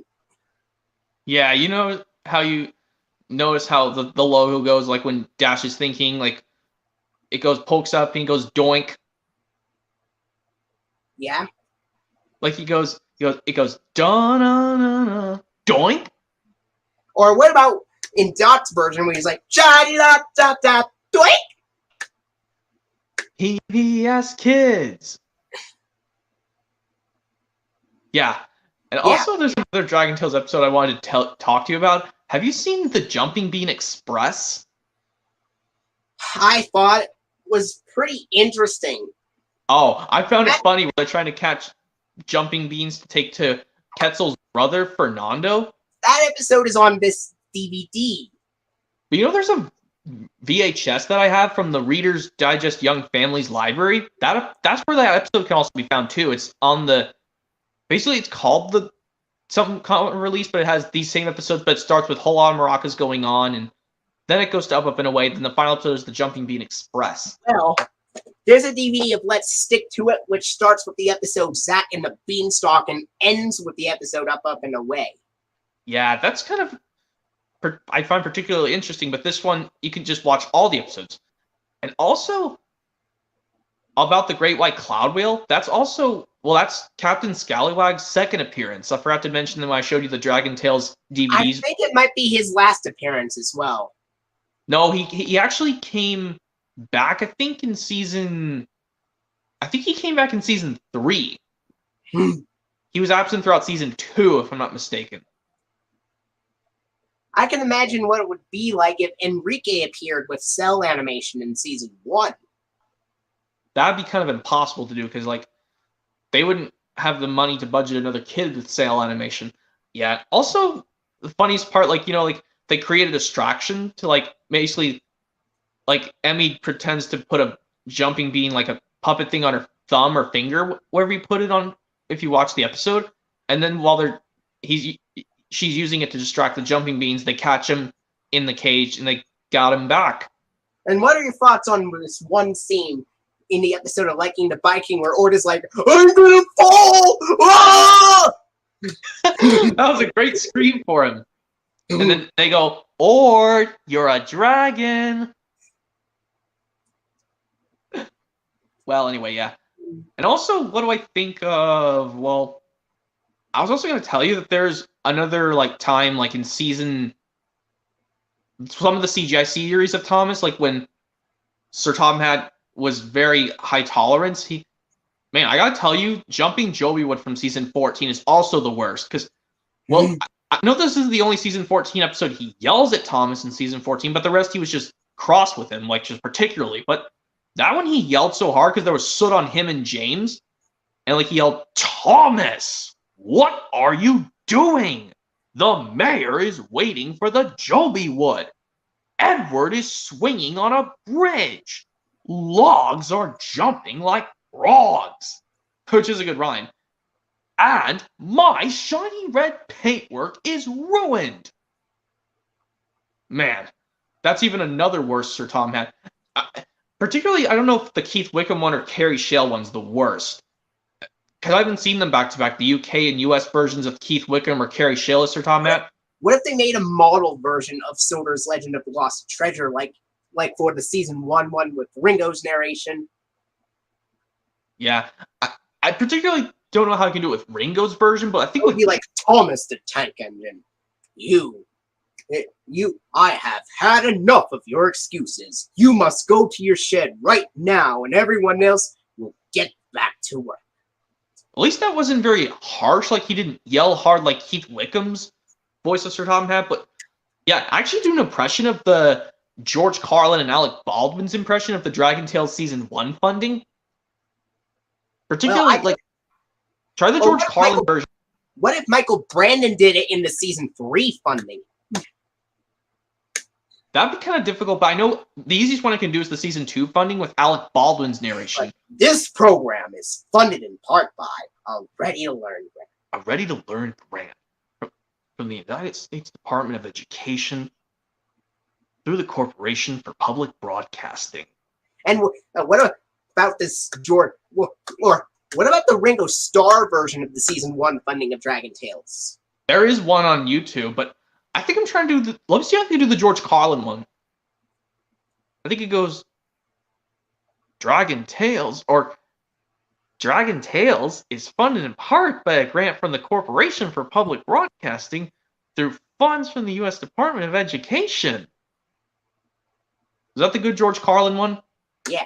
And here's how I would do a Michael Brandon take on the season 3 funding. Is this program was funded in part by a Ready to Learn No Child Left Behind grant from the U.S. Department of Education through the Public Broadcasting Service and by contributions to your PBS station from viewers like you. Thank you. Or what about the Mark Morgan one where he goes, This program was funded in part by a ready-to-learn, no child left behind grant. What if that funny plug was actually used in Thomas and Friends?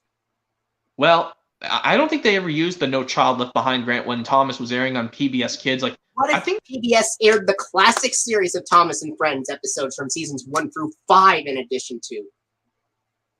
Well, they could do that, like, back when they didn't premiere season 8 on PBS. Particularly, like, they do it, but, like, before season 6 came out, and, like, sometime in, like, early 2002. Well, maybe right after, maybe it would air at the very end of 2000 if it aired. And if that were to happen, if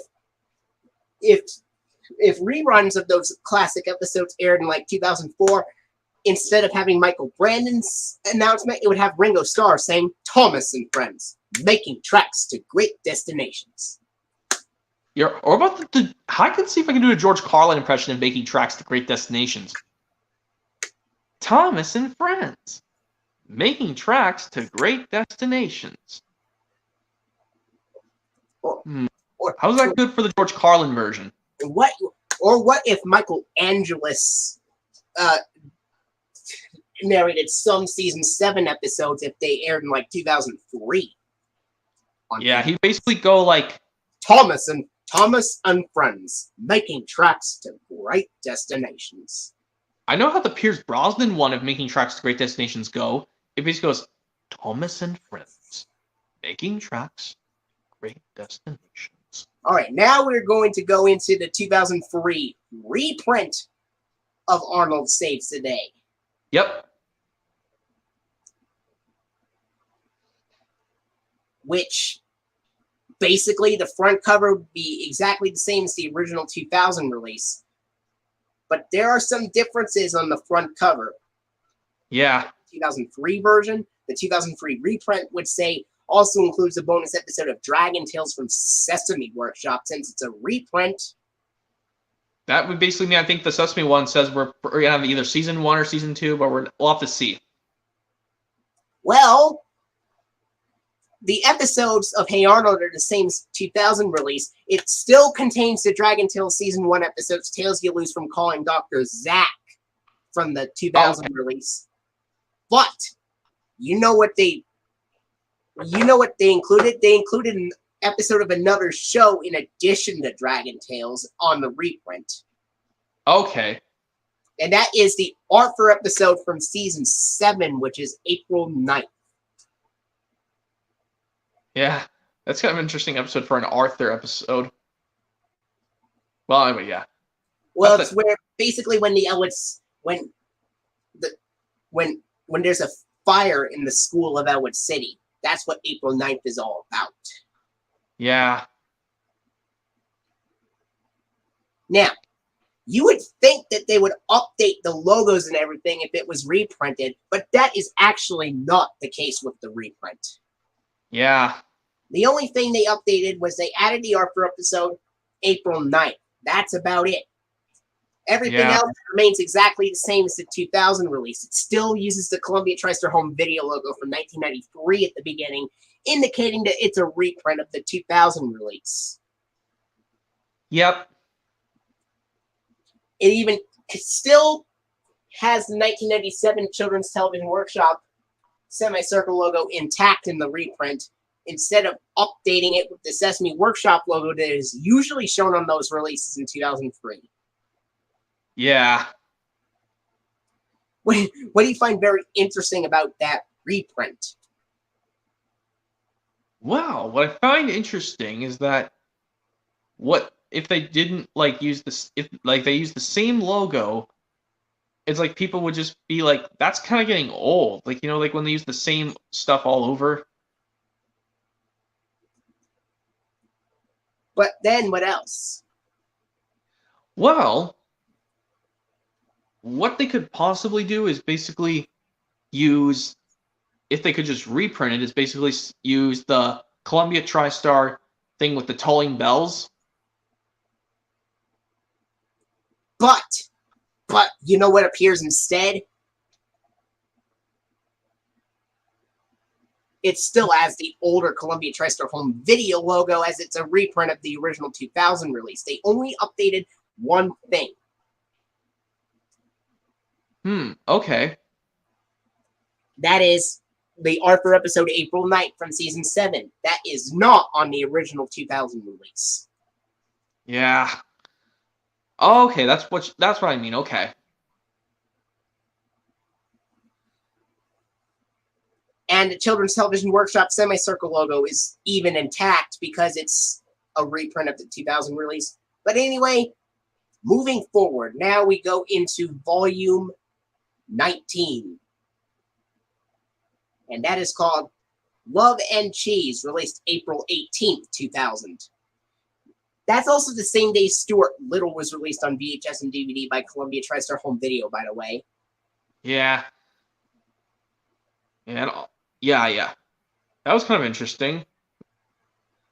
It came out late 1999, so it makes sense. It includes a bonus episode of Dragon Tales from the Children's Television Workshop as well. And the Hey Arnold episodes on here would be Love and Cheese, Wang Harold, Back to School, Egg Story, It Girl, and Deconstructing Arnold. It would also include the 2 bonus Dragon Tales episodes, which are Crash Landings and the Big Cake Mix-Up. Which would be a cool way if we could finally get Crash Landings onto DVD, because, oh man, can I tell you, I like that episode, Crash Landings. Well, yeah, and also, yeah, the Big Cake Mix-Up I remember liking too, especially like when they have to make sure they have the right ingredients, but then particularly the funny one when Ord sneezes when the powdered cake mix just comes up. Yeah, it's like. By the way, I wanted to mention this.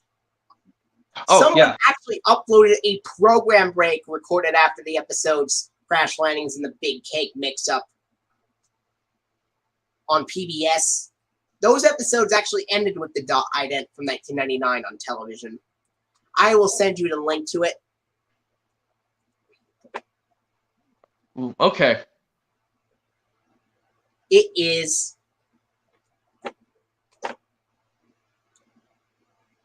It's this one. I just sent you the link to it.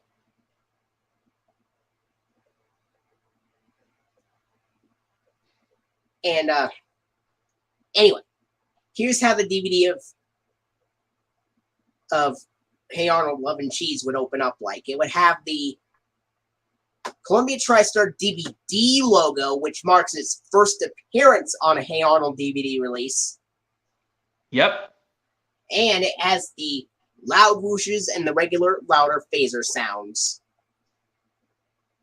And then, of course, DVD menu, FBI warning, red warning, intention screens, season 4 funding, Libby's Juicy Juice ad, Kellogg's Frosted Flakes school ad, season 4 funding continued, title sequence in the start of the episode, Love and Cheese. And the closing to the Hey Arnold portion would have the last few seconds of the episode, Deconstructing Arnold, online and local library promo from 1999 to 2000, the end credits, and then of course the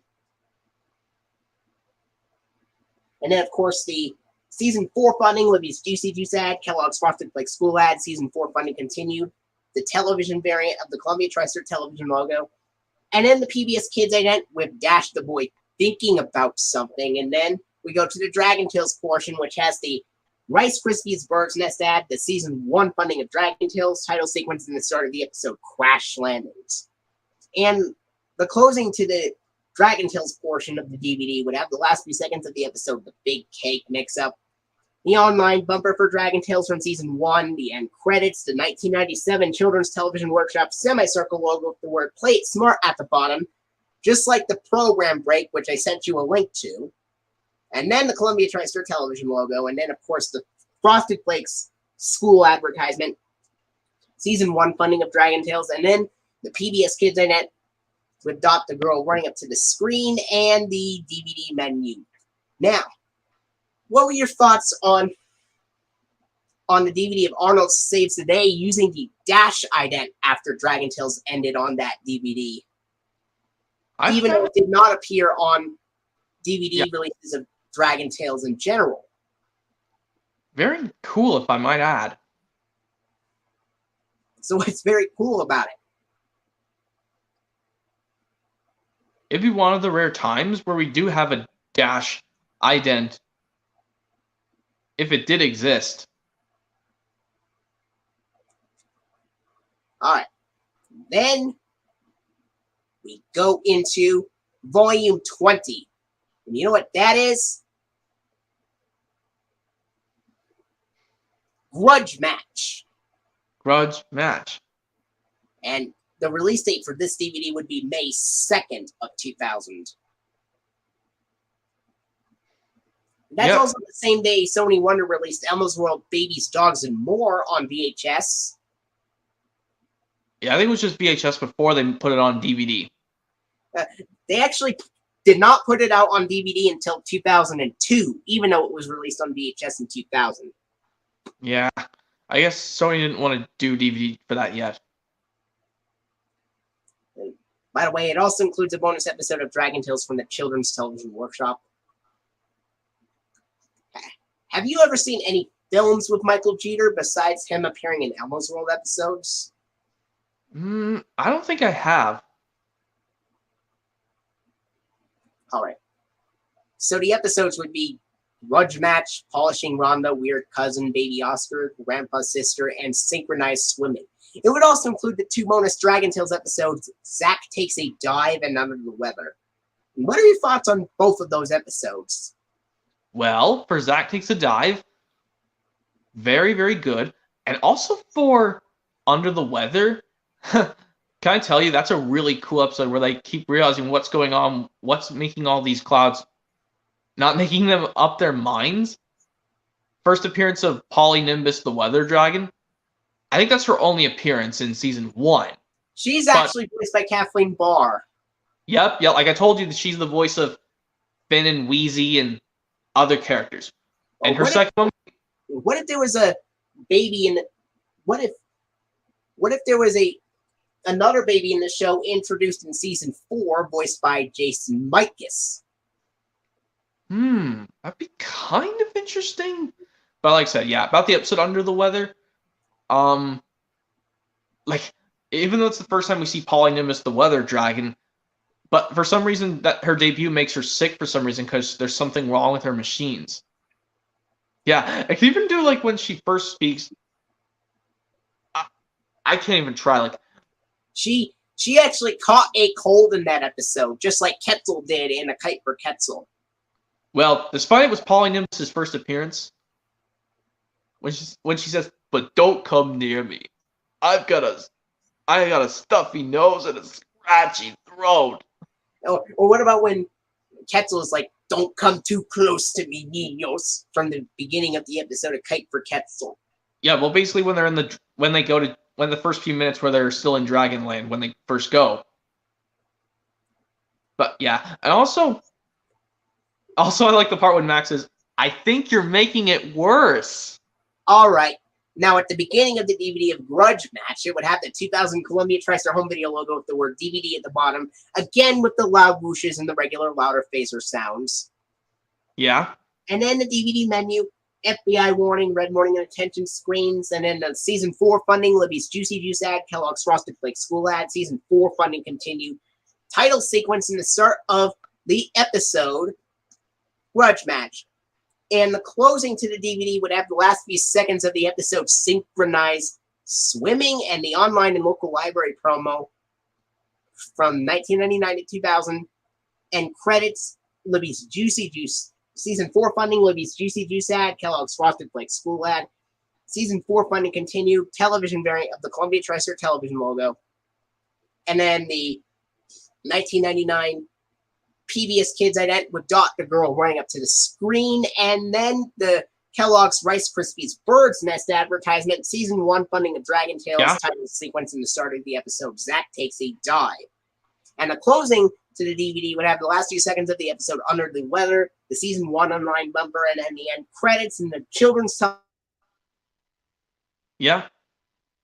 television work, Columbia TriStar television logo, and then of course the Kellogg's Frosted Flakes school advertisement. And then, of course, the Season 1 funding of Dragon Tales, and then the Pbs Kids Ident. Again with Dot the Girl running up to the screen in a DVD menu. And this is the first DVD to say Columbia TriStar Television Group on the back cover. Yeah. Yeah. And also, oh yeah, before we get to something else, I was going to tell you, like, how I told you how I hate the part in Miami or Bust. God! Yes, how it reminds me of Lost Treasure. Well, there's a video I made where I said how I'd improve the episode. First thing they should do is, like, what they should do is basically say, let Emmy tell Max about the dragon scale. Like, well, first off, Emmy tells Max that she's going to the store with their dad. But what if Emmy said this? Well, in a sec, like, you know, like she didn't do it in the actual episode. She forgot to warn Max, but she did it anyway.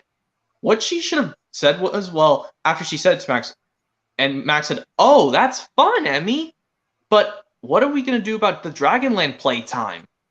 And then Emmy said, "Don't worry, Max. You can still go while I have fun at the store with Dad."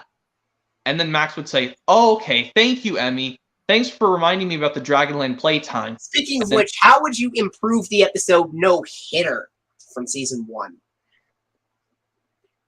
Well, Max did not hit Emmy. If Emmy and Max kept arguing, but Max decides to finally say, "Fine, Emmy, I won't argue with you anymore about if I want to pitch or not. I'll just go out there and play with Ord." And then, and what else? What about the scene with Ord? What scene would you improve over the scene with Ord and Max? Like, if him not saying, "That was my ball," but instead when Ord accidentally catches the ball again, and and then Max didn't have to complain about saying that was my ball. It didn't matter who caught the ball, as long as you just touch the dragon on the other team, just get the game on. And oh yeah, and also how I improved the episode Bully for You. Like after Emmy notices that Spike took her basket of sugar plums, and she went over very mad to Spike, seriously, and she said, "Spike, those are my sugar plums." And then Spike says, "No, they're mine." And then Cassie said, "No, those are my sugar plums." Apparently, I found out that Spike was voiced by Danny McKinnon, according to BehindTheVoiceActors.com. But I'm not sure that was him voicing that. I think it might have been a different actor, but who knows? Yeah. By the way, yeah. And then Cassie could have kept standing up sternly to Spikes, saying, "You give me my basket of sugar plums, or you'll suffer the consequences." Or they don't even say that word. "Or you'll make me do everything that you've done to me." And then Spike goes, Whoa, Cassie, calm down." Or what if Ord made a very stern voice to Spike after Cassie? Like, after they spoke sternly? What if Ord was like, "You heard Cassie, give him the sugar plums right now." And then Spike would go, "Here, take your sugar plums back. Just don't hurt me." And then I won't, if you promise not to be mean to us ever again. And then Spike would keep going until he eventually runs into Quetzal and saying, "Oh, Quetzal, we were just having fun." And, "Oh no, Spike, you are in serious trouble now, Nino. You're treating Cassie very poor. And now you're permanently expelled from the school in the sky." But Quetzal, But nothing. My mind is set. I'm afraid you have to leave the school until you can learn to be very nice from now on. All right. Now, we're going into the next release, and this is Compilation Collection Volume 4. Compilation Collection Volume 4. Mm-hmm. And that is called Imagine with Arnold. And the release date would be May 9th, 2000. Mm-hmm. That's kind of like 2 months before Thomas Magic Railroad came out in theaters. Yeah. It would also include a bonus episode of Dragon Tales from the Children's Television Workshop. And the episodes would be The Little Pink Book, Magic Show, and Runaway Float. It would also include the 2 bonus Dragon Tales episodes, and they are Zack and the Beanstalk and A Feet on Her Feet. Yeah. What are your thoughts on those episodes? Like I said, Zack and the Beanstalk, all right, but I wish they just put Ord and Cassie in the episode so that way all of them could see Mungus the Giant for the first time. And yeah, I know you had to do the impression of Mungus the Giant. Well, if you can't play for me, then you and the Do-Re-Mi birds will stay here and play for me. That's the only thing I found funny about the episode. And I think that's Mungus's first time crying, too. Because I can't! He actually cried again in the season 2 episode, Just Dessert. This thing is ruined! Oh, man. I'll tell you what I think about Just Desserts after we talk about this episode. Yeah, and about A Feet on Her Feet, we could have had that on DVD. And also, we could have had that on DVD, A Feet on Her Feet. On a DVD called Exercise with Dragons, along with a liking to biking and Let's Dance, and Sky Soccer would be a great choice as well. Yeah, because I think, like, particularly, like, we could put them all in chronological order, kind of, or just... We could do it starting with A Liking to Biking being the first episode, then A Feet on Her Feet.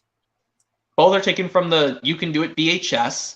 And then the third episode, I would choose another would it be called Follow the Leader. Oh, Follow the Leader. I remember that episode. But yeah, back to the scene about A Feet on Her Feet. I found Cassie singing in that episode awesome. Like when she sings, she sings the parody of Jingle Bells, but with her Jingle Flowers. Well, actually, in Elmo, they end an Elmo's World episode with the subject song to the tune of Jingle Bells. Yeah, like basically like the ending song of after they sing all those lyrics and they sing That's Elmo's World. Yeah, but anyway, yeah, about A Feet on Her Feet, like, they have to help Cassie's like little baby singing flowers get to singing strings so they can grow into big flowers. Cassie was pretty worried in that episode. At least she didn't cry. Oh, God, yeah. If she did, I would have gotten so annoyed because her friends weren't even understanding her lines like, how do I stay? Like when she whimpers, she's saying she doesn't know how to roller skate. I almost said ice skate. Roller skate. Well, anyway. At the beginning of the DVD of Imagine with Arnold, it would have the Columbia TriStar home video logo with the word DVD at the bottom. Ironically enough, it would have the soft whooshes and the regular softer phaser sounds that would usually be heard on those Columbia TriStar DVD releases in 2001. Yeah. Isn't that strange, even though it's a 2000 release? Yeah, I found that kind of odd. And then the DVD menu, FBI warning, red warning, attention screen, season 4 funding, Libby's Juicy Juice ad, Kellogg's Frosted Flakes school ad, and then the season 4 funding continued, title sequence in the start of the episode, The Little Pink Book, and the closing of the Hey Arnold portion. Anyway.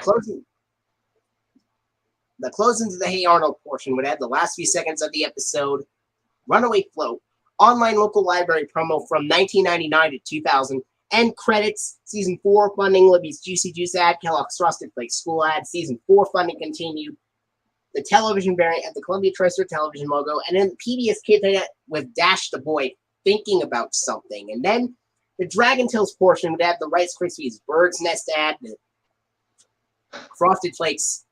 And then, of course, the Season 1 funding of Dragon Tales, title sequence, and the start of the episode, Zack and the Beanstalk. And the closing to the Hey Arnold portion, the Dragon Tales portion, would have the last few seconds of the episode of Feet on Her Feet, the online and local library promo from the online bumper for Dragon Tales from Season 1, the end credits, 1997 Children's Television Workshop, semicircle logo with the word Play It Smart at the bottom, Columbia TriStar Television logo, Kellogg's Frosted Flakes school ad, and then, of course, the Season 4, Season 1 funding of Dragon Tales, and then Pbs Kids Ident. This time it has Dot the Girl running up to the screen in the DVD menu.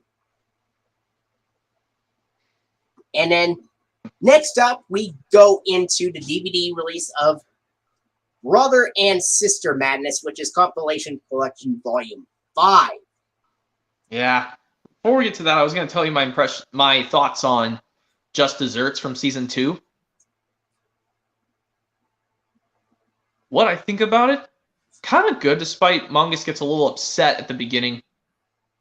He actually cried again, just like in Zack and the Beanstalk. Yeah. And also, particularly, this is actually the first time Max and Cassie team up. They flip-flop their tasks around. What about Emmy and Ord in addition? I'm not sure. Actually, that's cool. Yeah. And about Zack and Wheezy doing their own thing. Yep, it's funny like how Mungus tells them to help them remember how to get pink and yellow seashells. They just changed this ramp of a song to Mrs. Pink and Mrs. Yellow to help them remember pink and yellow. Like they go, Mrs. Pink likes to wink when Mrs. Yellow plays her cello. And I realized something too. The earlier Season 2 episodes, even though they had digital ink and paint animation, they still had their teeth styled like they were from Season 1. Actually up to Bye Bye Baby Birdie in Season 2. That's when you can still see their teeth. But then the remaining 13 just do simple ink and paint. Well, technically not true. The last episode, Last Dance of Season 2, I could see Zach's teeth a tiny bit. Well, anyways, yeah. Thinking about to probably this. Oh, yeah. Continue. Well, I was going to tell you, I'm probably going to leave this stream soon. It's getting close to 11 o'clock. Yeah, thanks for making me join the stream, FlickLove2000 returns. There's one more video for you to see, because this one is called Brother and Sister Madness, and this also includes a bonus episode of Dragon Tales from Children's Television Workshop. And there's a surprise in store for you in which Dragon Tales episodes are shown. It's one of those episodes being shown on Adventures in Dragonland, that's for sure. Yeah. And the Hey Arnold episodes would be Older Comes Home. And then Weird Cousin, which is actually the most recent episode that was released on DVD, released a few weeks after Rudge Match was released, and Helga and Nanette. Anyway, and it also includes the 2 bonus Dragon Tales episodes. And you know what they are? For Brother and Sister Madness, they are Rope Trick and Baby Troubles. Oh, yeah. What do I think of Rope Trick? As I'm going to say that as my final words, because I probably going to leave the stream soon. I'll just tell you my thoughts, and I'm probably going to leave soon. Rope Trick, very good. And then Baby Troubles, very cute. So what did you think of, like Kiki crying in some parts of the episode, Baby Troubles? It was like was it kind of annoying when it was loud at the beginning, but then it got quieter near it? Not particularly, because, well, not compared to Finn's Blankie when he threw a ginormous crying tantrum, Finn. When I literally said they could just use their dad to fix that problem when Cassie's mom did that accident. But anyway, yeah, about Baby Troubles. Yeah, and like I said, it's the first introduction we see Kiki. Kiki's second appearance would be in Season 2's Back to the Storybook. And also, what were your thoughts on when Ord drank all of the milk that Kiki was originally going to drink? Oh my god. And when Ord accidentally squished the squishy and felt very bad for Kiki. Yeah, especially said, I squished the squishy, so I have to find a new squishy that's not squished to Kiki, so she can go to sleep.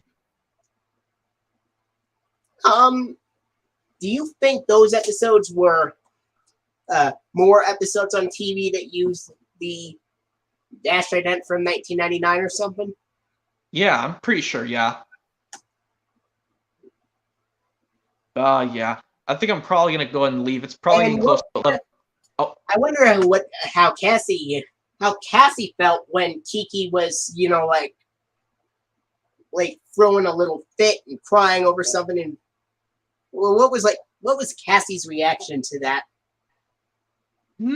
Interesting enough. He was like, but it's nappy time. And then Kiki goes, no! And Kiki keeps crying out, Squishy! Oh, and what about the ending scene where Zach goes, oh, brother! That was funny, yeah. And then all of them said they shushed when Max Nord kept rushing him, but they were going to make Kiki cry. But luckily that didn't happen.